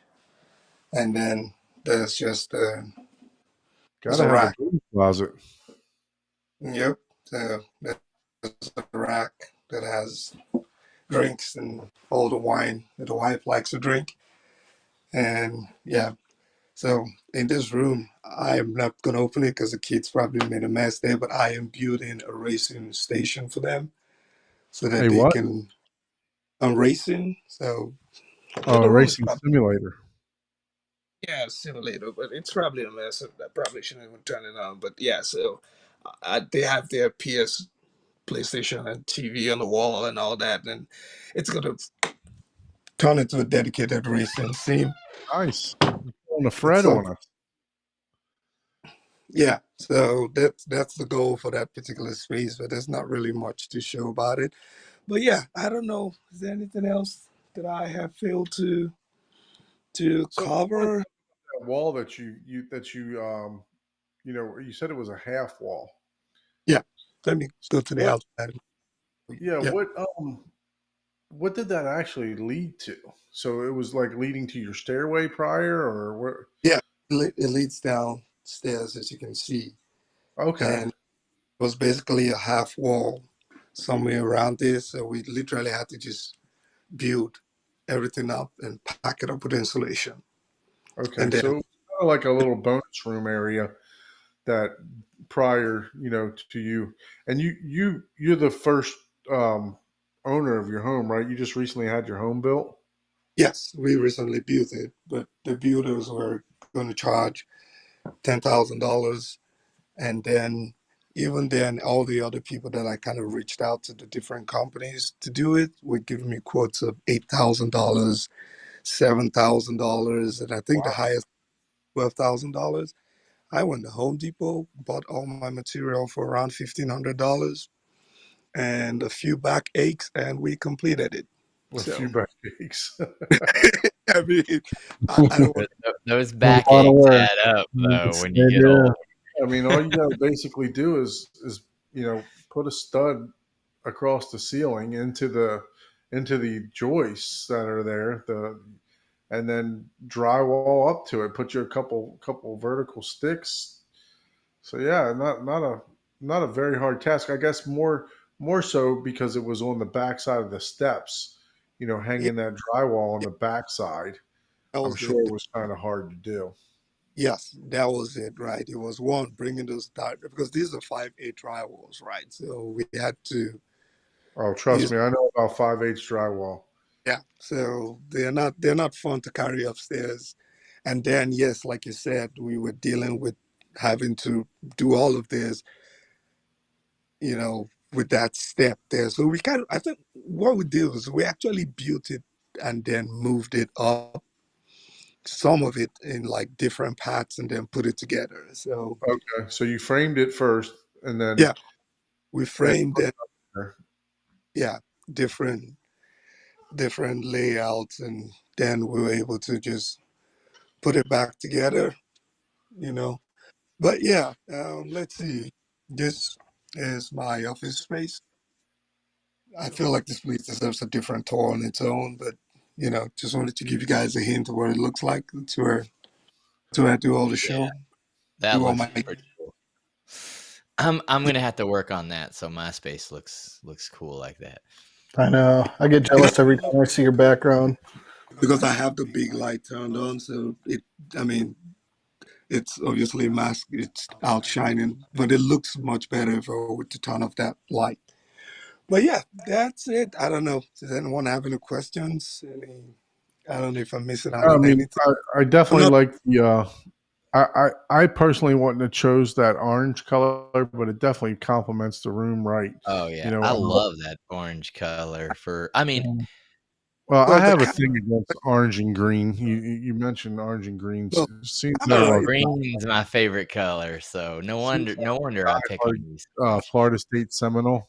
Orange and Well, green for Ah, the Miami Hurricanes don't go very well, Jeez. or for there you even for go. the Dolphins too. So so the I here for the camera Dolphins. is what makes it look orange, though. I think the camera and the light, it's almost a shade of brown. And Okay, yeah, it's not orange. So I'm actually, my PC, I'm looking at it on my PC screen. It actually gives the actual correct shade. On my phone, it looks more yellowish, but okay. it's, yeah, I'll get the name of, I have the name of it and put it in the chat just so you can see. But yeah, it's far from orange. Yeah, it does look It orange. is. The I camera mean, it is a exposure. brown shade, It's, but yeah, it's a brown. really dark. It to us right now, it looks more like a Yeah. really burnt orange, like a Right, brown like a orange. tape orange or something like that. Yeah. Yeah, but it looks to me, it looks really good, and I No, mean, I definitely like it. It's not yeah. something that I would have. But yeah, I mean, as far as like what color you would personally go with, yeah, it's like Yeah. it Because just I feel, gives your regardless of the color, it gives your theater so much character Exactly. where yeah, just with it those was the, columns. If they were black, your tour would not be as nearly entertaining and look as well on camera. The color makes it just pop. Everything stands out. It looks Yep, great. yep, it That's accents awesome. everything. Yeah, it's pretty. Yeah, I mean, we've all seen black theater rooms, and Yeah, it's just black on black on black. We know what that looks like. and So it's just like at that you point, can't even. None of the details pop out. None of the speakers pop out. well, Like there's I mean, hard to yeah, see everything. even in person, if it's black on black on black, it doesn't. It's like okay, yeah. But so at that point, you're literally just looking like even your rack has blue like outlinings there or LEDs that you put on there. Is that or little the blue, accent pieces? it I came mean, with I the rack. really like that rack. You said for $200. I think everybody in the in the comments need a link to this rack for $200. It's a Yeah, phenomenal rack for that. I shared it to you guys sometimes. It's called Tools Loot. That's where I got it from. And a couple of people have actually gone there and bought racks from there. And maybe not the exact as cheap as I got mine. But yeah, you will get real 42U racks for like $300-400. And they will ship it double boxed in a freight to you. It's gonna cost you more to get it shipped than to Wow. buy the rack. Once I get back, I'll And put you it had to in the. put that. I'd imagine you had to put it all together, correct? No, it came like this. Oh, it came together like that. Well, that's why it costs so much damn money to have it shipped. It came looking just. Well, no wonder. I It mean, I told thought me to I walk. got a rack at my Mid Atlantic rack for like $900, a 42U rack. But man, have you seen the cost of 42U racks these days? They're like $2,000.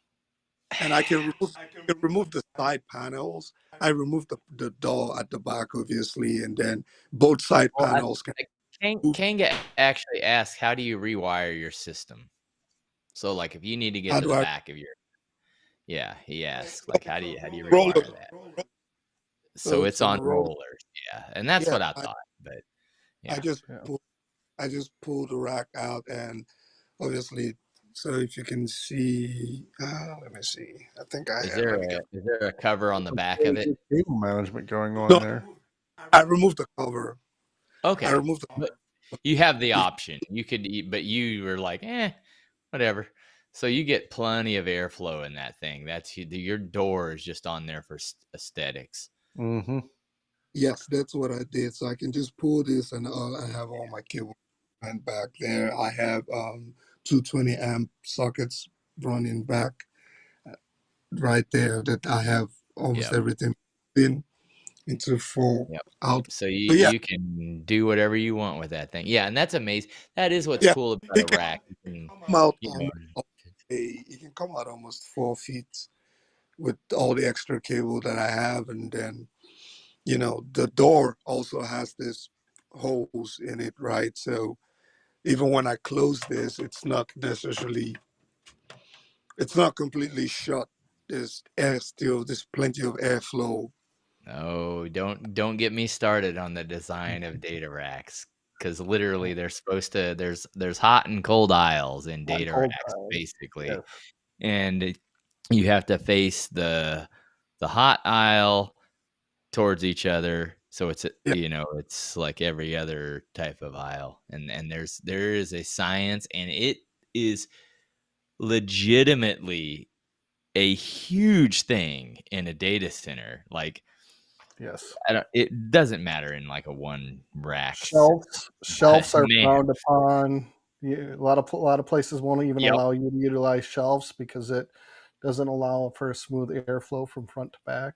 And it all depends on, and again, that depends on like the servers, because nowadays servers will have solid tops and bottoms and only have side ventilation, but it's because whenever I used to have to work in them for like, hours, 20 hours, 30 hours straight, I would literally have to walk from the cold aisle to the hot aisle, and sit down. Like, I got really good with my customers, but sometimes you have to hit a button and wait like 4 hours. So I would literally be taking a nap in the warm aisle. I'd have to like, oh, I gotta go over here and lay down on the hard tile floor, or removable square tiles, metal tiles that they have, just so I could keep warm, because man, those cold aisles were cold. Like, there's The only place where your toes can be completely frozen, but yet you're sweating like crazy because you're still in the hot aisle with all the cold air running underneath in some places. yes, exactly. It is that much of a difference. So those racks, that's why they're so expensive. They really are. They're engineered and designed, and they're designed to hold a lot of weight. I Yeah. think Yeah, no screws Haterade that you has put in there a like rack. nothing. Haterade has a rack, and his rack is like collapsing on him or bending on him. So, Oh Yeah. wow, you know, that's not good. yeah. I yeah, think I Um, actually sent him the link. I'm gonna turn on the projector just so you guys can take a look at that. So I think I may have sent him a link for that too. where you and Big Jack 79 in the comments mentioned the marketplace is a good place for racks, and I've seen that as well. And also had mentioned that Craigslist. And there's a secret that a lot of people don't know. If you're looking for racks, if you want an air conditioned rack, those are a lot of times cheaper to pick up than a standard rack because it's assembled into the unit. No one wants to tear it apart, and it's too costly to ship. So if you can find one in your local area, you can get a steal on an air conditioned rack. there, I forgot One thing you. that you didn't mention is, at least I didn't. You may have, but I may not have heard it. But your seating. Where did you get what seating do you have there? Is that and where did you get that from? So I just have standard seatings that I got from some local store. So they're So supposedly Ashley Furniture or something like that. Like Home Zone. I think it's called Home Zone. We got it from Home Zone. So it's amazing. We got it, and you know it has everything. It has, and I know I turned off the light because I turned on the projector, but if powered seating, you can do a full recline. It has USB charging and everything, just everything you need, right? Cup holders and everything you need in a standard home theater seat. So it works. It works as expected. I'm in no rush to replace them, except if Valencia sends me one. But I, I'm Got to just, get I'm some just, selfless promotion in there. Valencia, where you at? But yeah, Just I'm showing you guys the interface of the Revolution, and I know this is supposed to be coming out on the video, but it's a cool interface. Let me see. This is what I was saying about. Ooh, stop it. Let me mute it before I Yeah, got no it. copyright. Yeah. Man, you guys got to be pretty large before copyright's even a thing. They hit when we had No, a video. I no. think Red was Yeah. playing the trailer of Dune, and they sent the copyright strike for it. Oh, really? Wow.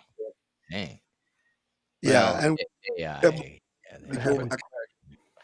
They go back and they reveal the scrap. But see, what I was saying, right, is when you select a movie, it tells you, you can basically see, it shows you all the files that it can play. So you can see Dolby 9.1.6, Dolby 5.1, and HDR10 and UHD. The So PD used to do that too, but when they stopped, I don't know what happened, but it would put all the codecs on there that you could play also. So this is and then give you the synopsis and everything else like that. yeah, and the interface is really snappy. It's not, when they tell you it's snappy compared to even the Zidu, yes, it it moves better, and now I don't have a ZPD right here to compare, so Right. the only comparisons I can make is the I mean, it Zidu. seems to be moving much faster. All you like it takes a while for my movies to load up. So on the Zapidi, but yeah, it seems to be definitely going through the movies a lot quicker. Yeah, it does, and you know, it, so yeah, I'm looking forward to just continuing to test it out, and but yeah, Now I did, that's Android based as well, right? With their own yes. UI. Yes. Can you go into the Android side of it at all, or is it locked into their interface? I think it's locked, but let me play. Wow. It's right, but let's see. Let's go out and go into the options. Setup. Yeah, it doesn't allow you to do much. The Nvidia Shield, you know how you can get into the developer settings with the Yep. Nvidia, do a lot of things. Yeah, I try to look for that here, and it doesn't have all that. So it's pretty much locked. I don't think it's designed for geeks like us. There's probably a key shortcut to access it, like the Zidu or the Nvidia Shield, that will unlock the Yeah, remote, right? edit mode. Yeah. Where you tap it a few times, and yeah, Mhm. Up, yeah. down, left, right, left, right. Why the BXB? Not Yeah. that I'm dating myself at all, but Oh, yeah. Gosh, I don't even know that people the first T code, right? Yeah, but it is it's a good player, and look, the NZ7 just makes everything even way more pronounced. I'm gonna turn the light back on, so let me mute before I call her name.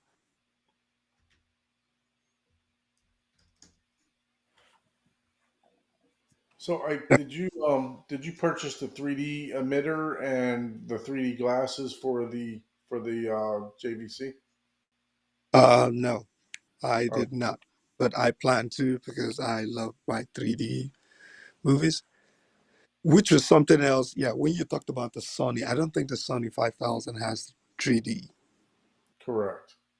It does not have. That's something that my 325 ES did have, and Sony did, the 5000. And those are some of the things where, I felt like there's this NC7 still had certain things. The 5000 still feels like an entry level, right? It feels like an entry, which is what it is basically, but what does but let something me like that cost to unlock and utilize the 3D on it? yeah, I think but the emitter's like 199 or something like that for the JVC. And really? the glasses are you can buy the expand glasses from Amazon for like Yeah. $50, 40, $50, something like that. Yeah. Are It's- there any specific 3D glasses that you have to get, or is just about anyone works? Are they active 3D glasses, or what? What do you need? RF. Oh, okay. Yeah. Oh, yeah.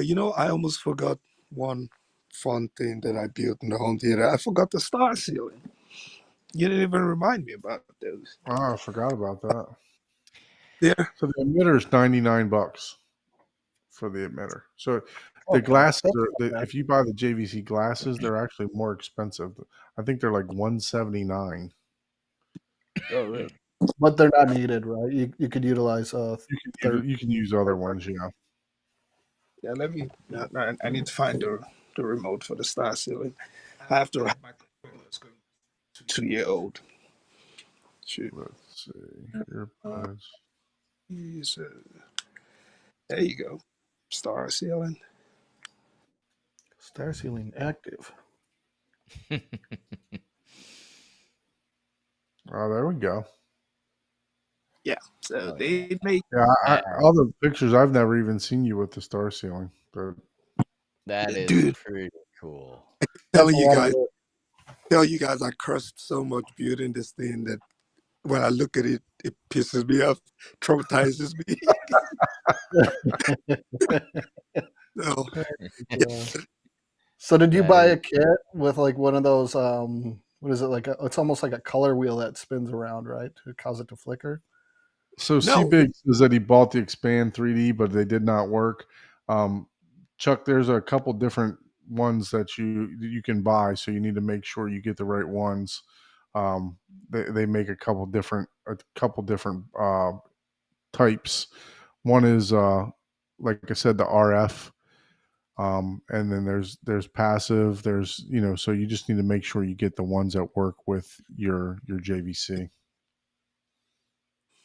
yeah, but Scott, these are fiber LED lights. So these are Okay. fiber strands that you literally have to poke holes in the material. So I have a black velvet material.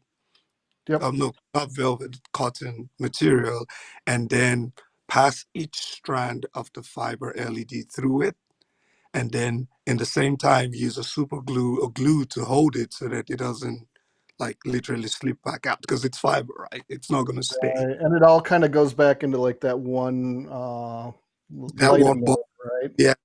controlled ball. Yes. okay. It was bugging me, but I found it finally. Was where you got your data rack? Was it tool lots or tool Tool, tool tool loots, lots? tool. Yeah. Yes. So it's you can pronounce it tool lots, but it's spelled TOOLOTS. Yeah, I don't care about the pronunciation, brother. Yeah, I know, but but see, the thing is, if you tell someone tool lots, Yeah, there's they're gonna two look. L's in the word tool lots. Yeah, I So just tool send them the lots. link. So yeah, I pronounce it tool lots, but So you built this star ceiling. What was the process of building that? How did you? Because I know there's what thousands of fiber optic cables that you ran up there. I know they come in like a pack to where in Yes. an engine and all that stuff. But Uh, how did you build it to house the cable and stuff like that? And what's the material that you poke the fiber optics through? so it's just a black cotton material. There are other people who say you can use like a spandex type material, but I don't see why you want to do that. And also, I bought the fiber that had 1,000 fiber strands, which I feel was stupid. But I ended up using only about 300 strands. So up in the roof, there's like 700 strands of fibers. Because I was like, Just lighting up anything. hell no, you know, because yeah, this is like 300, and see how many. I think there's about 300 strands. That's what I have. Just Okay. And I was like, oh no, there's no way I'm gonna do And does that. it have the shooting star capability? Yeah, it has everything. It has shooting star. It's even you can even sync it with music. Oh, okay. So if I want to do music, so I think I have the shooting star setting right now. It has meteorites. It has a lot of settings that you can use. You can increase the speed. You can, Sorry. so there's a lot of options, but a couple of things, right? If I get to do this again, which my kids want one in their room, is I would use very light wood, maybe like a 1x6, something really, really light. Don't use any heavy wood. I think I used 2x4s for this. So you can imagine how stressful it was trying to mount it. Yeah, so, and then I think there's a different way rather than using just a single 2x8s, 2x8s like I did, you can build them out in sections, right? So I could have done, let's just say, 2x4s. So basically split it in four, right? And just build each section and then just nailed each part together, mounted it. It would have been a lot easier trying to navigate each smaller sections with the fiber than trying to do the entire thing, and, just get a friend to help me because I did all this by myself.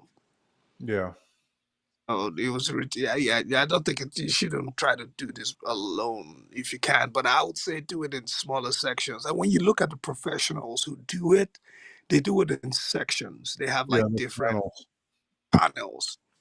Yeah, You know, panels with magnets. They kind of put like a metal track up there, and then yeah, the panels have like a magnet that they stick to. yeah. But I'll say don't pay anybody. Don't go pay thousands of dollars for this stuff, man. Just do it yourself. Yeah, Uh, what would you say the engine for the 1,000 strings cost? it was like $100. It's on Oh, Amazon, man. Got it from Amazon. It's and probably way. then the light engine itself. Yeah, the fiber and the lights come. The Yeah. fiber and the engine comes together. It's one packet. Okay. And then you just need a power socket at the top, above it, somewhere to connect it. I see. So you need some kind of electrical outlet up in the top. Yeah, so there used to be a light in the middle of the room. I basically just removed that and then converted the switch so it's plugged in there. I And see. then, yes, and then I also have like LED lights running right Yeah, I on can the see them now wall. on the side. Yeah, so if you look right here in the middle, you can see you probably won't be able to see it, but you can see all the additional fibers that I abandoned. Right. They just stopped like 700 of them. Like, yeah, you're gonna be there for a while because I'm not. Because I'm not That's But going yeah. down what I got. no, That's a lot of yeah, manual you labor. want A lot of like light. big brands. You don't need that much. And this is 2x8, so it's really big, right? 64 square feet, whatever they call it, but it's really big. So it like I actually did when I was building it. I actually recorded a video that I was gonna post on YouTube for it. But when I went to edit the video, I was cursing so much. So You should have did a blooper reel of just swears and like throwing tools. That I was reminds me of Tony. Tony had he had a video with him building a star ceiling, and like he got it like 3/4 of the way up, and all of a sudden the thing like right. 90% of it just fell down on him. Oh my Yeah, god. From Mm. build montage. He wasn't everybody that I've heard that have done one of these. There's been a few choice words. Oh my They god. look fantastic when they're done, yeah. but man, that's a So lot of work. So when you push them through, when you're actually like pulling the LED um, fibers through, do you pull them long, then glue them, then cut them off? yeah, yes. So all of them, you can see the tiny strands. The good thing with fiber is no matter where you cut them right, Yep. you can it's still gonna light up. So yeah. So once Okay. you put it, you have to glue it because it's just gonna slip right back up and it's gonna be frustrating. So Yeah, so you can basically see that these are all the strands, and I just cut them, and you can cut them in different heights or Yeah. lengths that you want. And I also try to do a pattern with it, but I was going for a different type of shape and just patterns with the lights, but We're trying you to know, do the constellation. I know what you yeah, were trying. yeah, we'll consider that an abandoned project. So, but it works. It's beautiful. But I like it. It's not going to come down anytime soon. There's not going to be any updates or upgrade paths. So Let's just. fasten it with once you got it, once you built the 2x4 frame and all that stuff. What did you fasten? How did you fasten it up there? So I used. You know how they have this. Let's see, what's the best? I used some kind of anchor. I don't know if I can show you here. See that? It's like Oh, those okay. hook, Oh, okay. and Yeah, then drilled. so it is easily removable then. Yes, it's easily removable. But something else I would always say is make sure you know where your studs are, right? Yeah. Because if You you want it do, easily removable, not followable. Correct. yes, and also too, right? You want it to align in the exact position where you want it. So you Because have if you 4 of those anchors or more than that? or just 4. Okay. Yeah, because I can see myself using my drywall lift to put, build it and then put it up there because I do want to build a star ceiling also. So Yeah, yeah, I I can would see say myself using a drywall lift to kind of raise it up and me just anchor them into place. that's the anchor right there. But yeah, I would just say use lighter wood, right? Don't do a 2x8 that I did because that's what I had. I didn't want to go to Home Depot and go buy, Yeah, you I know, mean, it you can probably some- use like 1-bys for this, Yeah, I'm thinking like doesn't have weight. You I don't don't need. know how thick the styrofoam is, but if I did one, I would look at like doing some styrene or Right. styrofoam, Yeah, you poking can double. lines. You can Yeah, actually use duckboard and double it as a cloud. yeah, Yeah, yeah, Mhm. exactly. And then you just know, do a very light one by something Yep. frame and Hmm. then cloth around it. Yep. yeah, I But think I don't know how thick I don't know how sturdy is the fiber because all the fiber I've ever used is like hair basically, but It looked pretty yeah, it's thick when you zoomed in. Can you zoom in and put your finger by it so we can kind of get an idea what the fibers look like? so I mean, we need a size Oh. no, comparison. Size comparison. they're clean hair. They're not Okay. hair, but they're Oh yeah. like So like they're the So they're yeah, decent. they're Decent. way those bigger than the fiber that I've ever worked with. They're you more know like those things, plastic strands. That's what she said. Yeah, yeah. like those micro spaghettis, right? Those like really slim, tiny spaghettis. Like there's just something here to call them spaghettis. That's how thin it is. But when you're talking about 300, 400, 700 strands, right? You want to use something that doesn't sag because if you Mhm. look right here, you can see in the middle here, I had to put some staples on the cloth because I And the didn't think sides that droop down. Yeah. it started sagging with the weight You may just want fibers. to. You could probably whenever you take it back down, you may be able to use like some spray adhesive Right, I to. think it's Yeah. telling you it's not coming down. Even if even if I sell the house, Oh man. buy the Yeah, that's house. a lot of hot glue right there. Well, that looks phenomenal. I mean, I mean, I really do enjoy the looks of your theater. You definitely got some character in there with your DIY movie poster, The Sound of Music, and Yeah, those of you that didn't notice that poster, that excuse me, yeah, that sound panel that he's got there, acoustic treatment. But yeah, that's definitely like the pops of character that you got all throughout the room. It's definitely brings some character to the room, and is not that there's anything wrong with an all blacked out theater, but in my in my personal opinion, I want to be able to use it for multiple things.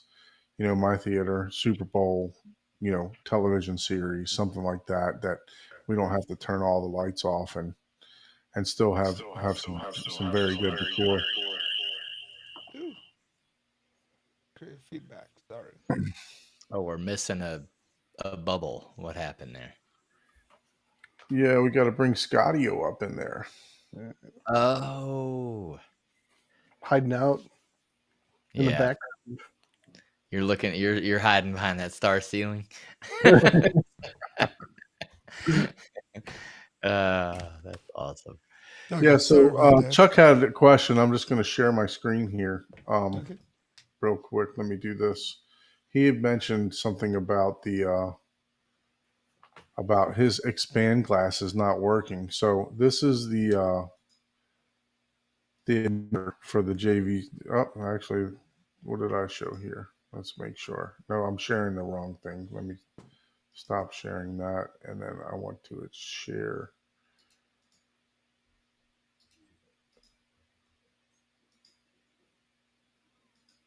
Oh, okay. All right. Go ahead and share that. Okay. Let me. That is the JVC glasses. So as you can see, they're $179. Well, you see it says RF right here, 3D RF. So that's what you need to be looking for.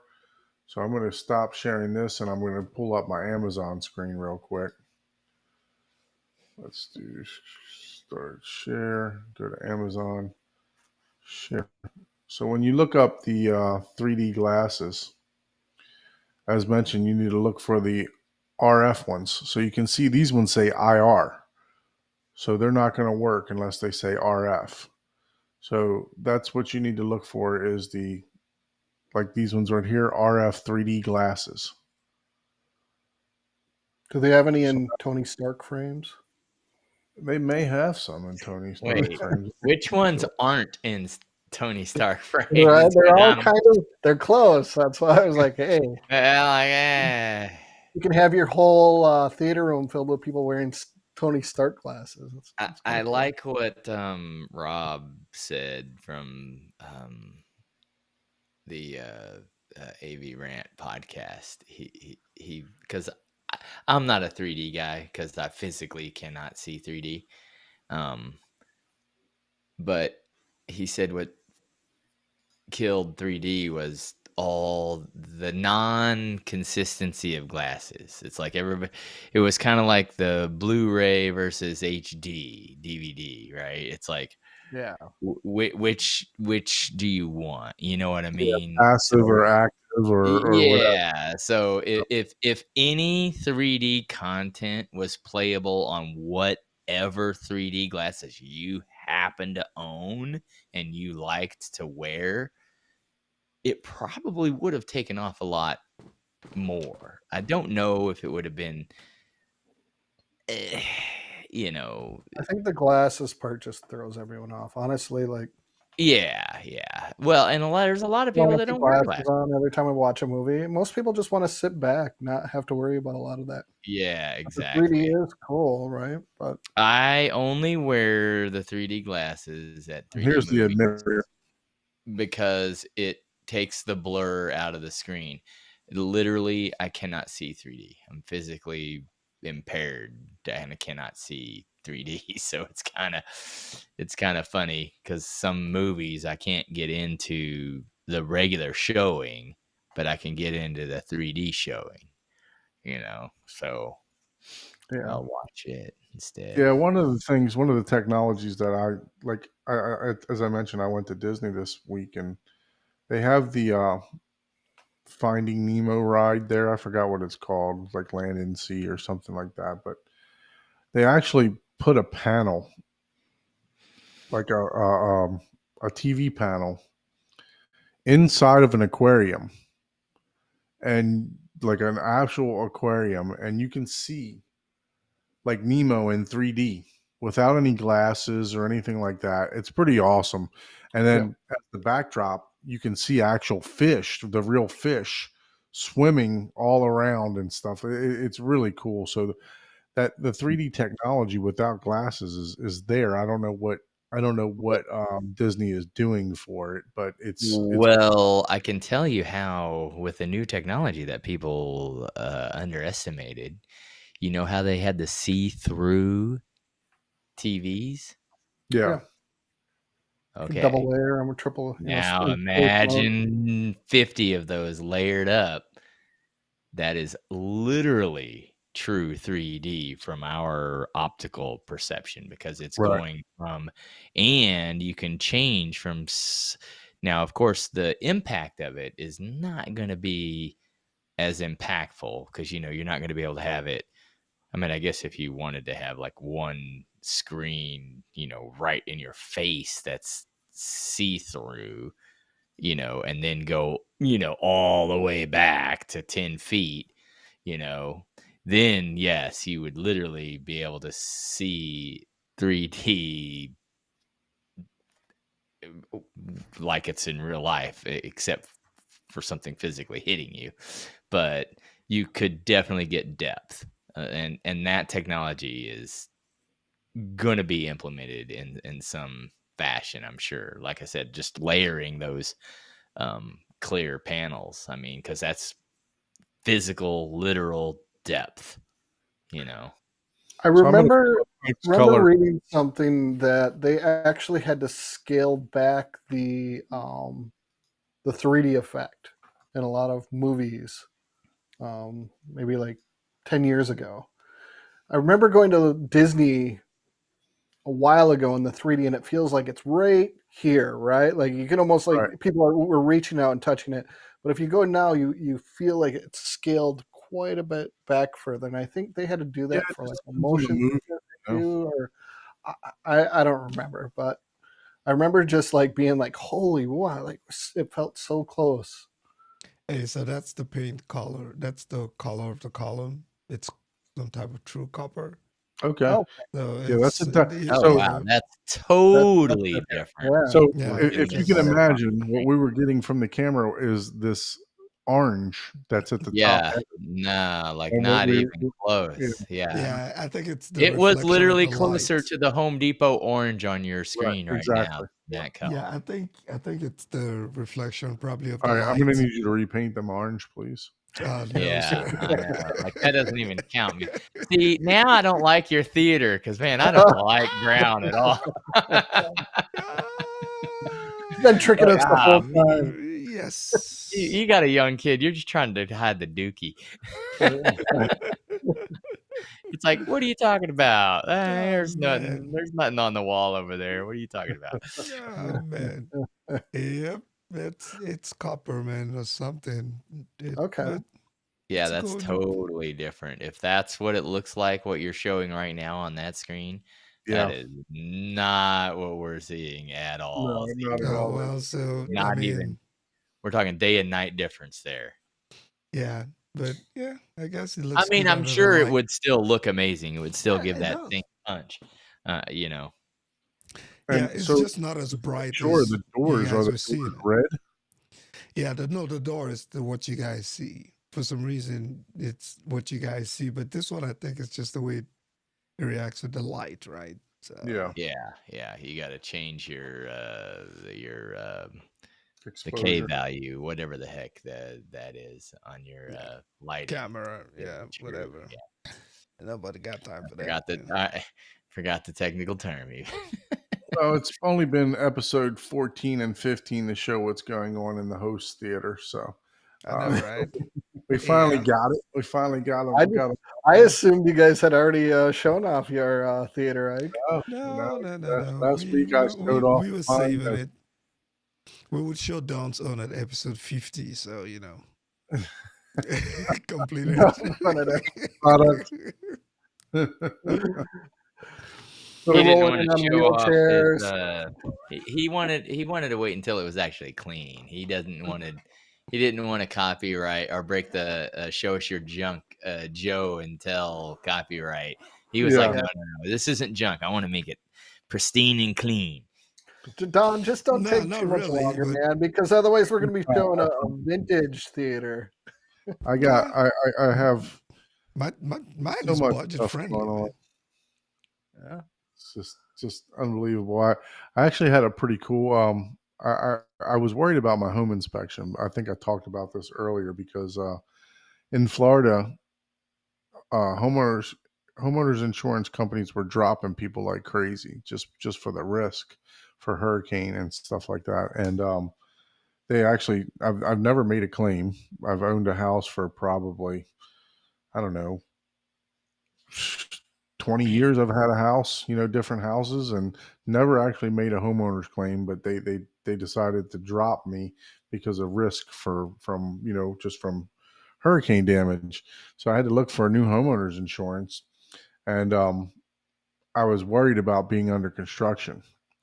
And the guy actually came here, and he's like, all right, man, so let me just go around and take a look here. And he saw the YouTube setup to where I got the three screens and the lights and the cameras and all. He's like, oh, what are you doing? I said, I do a YouTube channel, myself and a couple people talk about home theater. He said, oh man, I just came from this awesome home theater and blah blah. He went on for like 30 minutes about this other guy's home theater and how he's building one in his garage and stuff like that.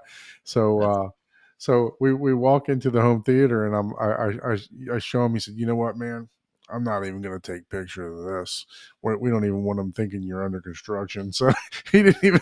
It was pretty cool. He didn't even take pictures of it, that's of awesome. the room Yeah. or anything like that. So I was like, Yeah, it's all about We're going people, we're going man. to we're going to You edit know. this part out of the final video. So Yeah, yeah, right. you Well, know, and I I mean, mean, there's nothing that's really changing structurally on your correct. stuff. Yeah, So even then, if you yeah. wanted to, I don't need a permit. I don't need anything. yeah, It's, yeah, I didn't move you're any load bearing walls or anything like that. yep, exactly. Hired a certified electrician to do all the electrical work, uh, because just for that reason. Yep. If it ever came down to where there was an electrical fire or something like that, I don't want them to come in here and say, "Hey, who wired this?" You know. Yep. There's no changes I- in fire breaks or anything like right. that because that's our exhaust or whatever.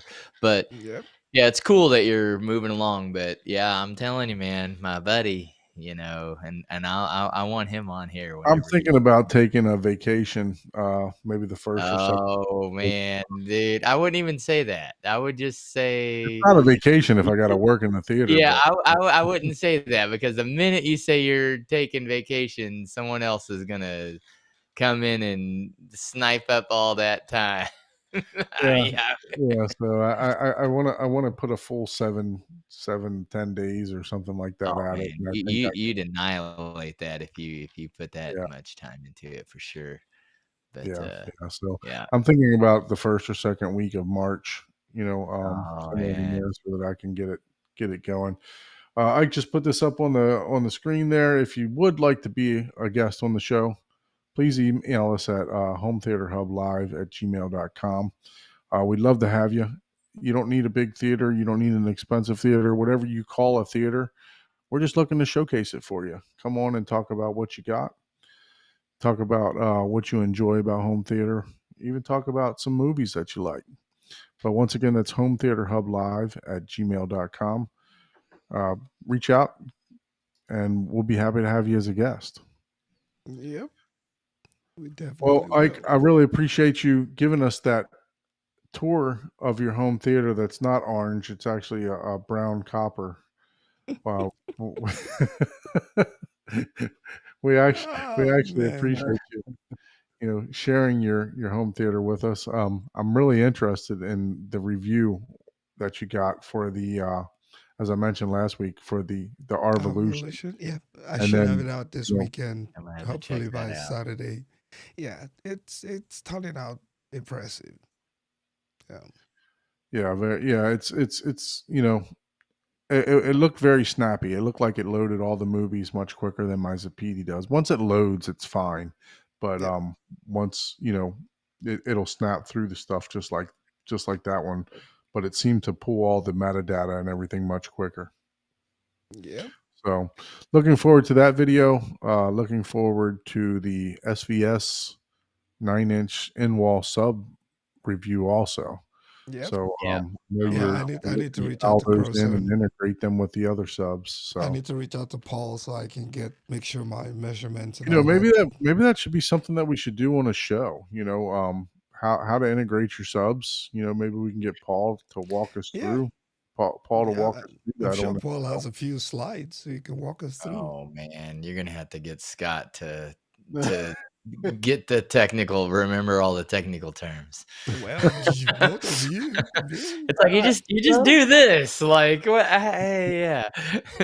Turn that phase knob on the back a little Put bit. it all That's all. together. We Yeah. can get it done. Yeah. Yeah, we Yeah. can we can do that, man. You know, Yeah, I think that would be educational for it's our audience. educational, You know, right? So people, to show how to integrate those subs, and you know, on a scaled down version. Paul, I know that you know yeah, you really go Paul into do it. 6 hours. Paul goes into the depths on on stuff like this with over thousands of measurements in his own home. So, but yeah, if we could get something, you know, scaled down to where, you know, we can show people how to integrate, you know, different types of subs, that would be fantastic. Yep. Yep. I'm just putting you on the spot. That's all. That's all right. That's all right. Yeah. All right, everyone. Well, thank you for joining the show. I'm You sorry. place Go ahead, it near Scott. the wall and then pull it out. And if it sounds better, just leave it, right? Yeah. Well, Right. everyone, thank you for joining the show. We definitely appreciate you joining us on this episode number 15. Special thanks to Scott Newby for joining us earlier, and we had some big hitters in the chat. Giles, Siphonics Audio, Youth Man was in the chat. So thank you guys. Appreciate all the support. Until next Thursday. Have a see you good then. one. Yeah. Bye. Later.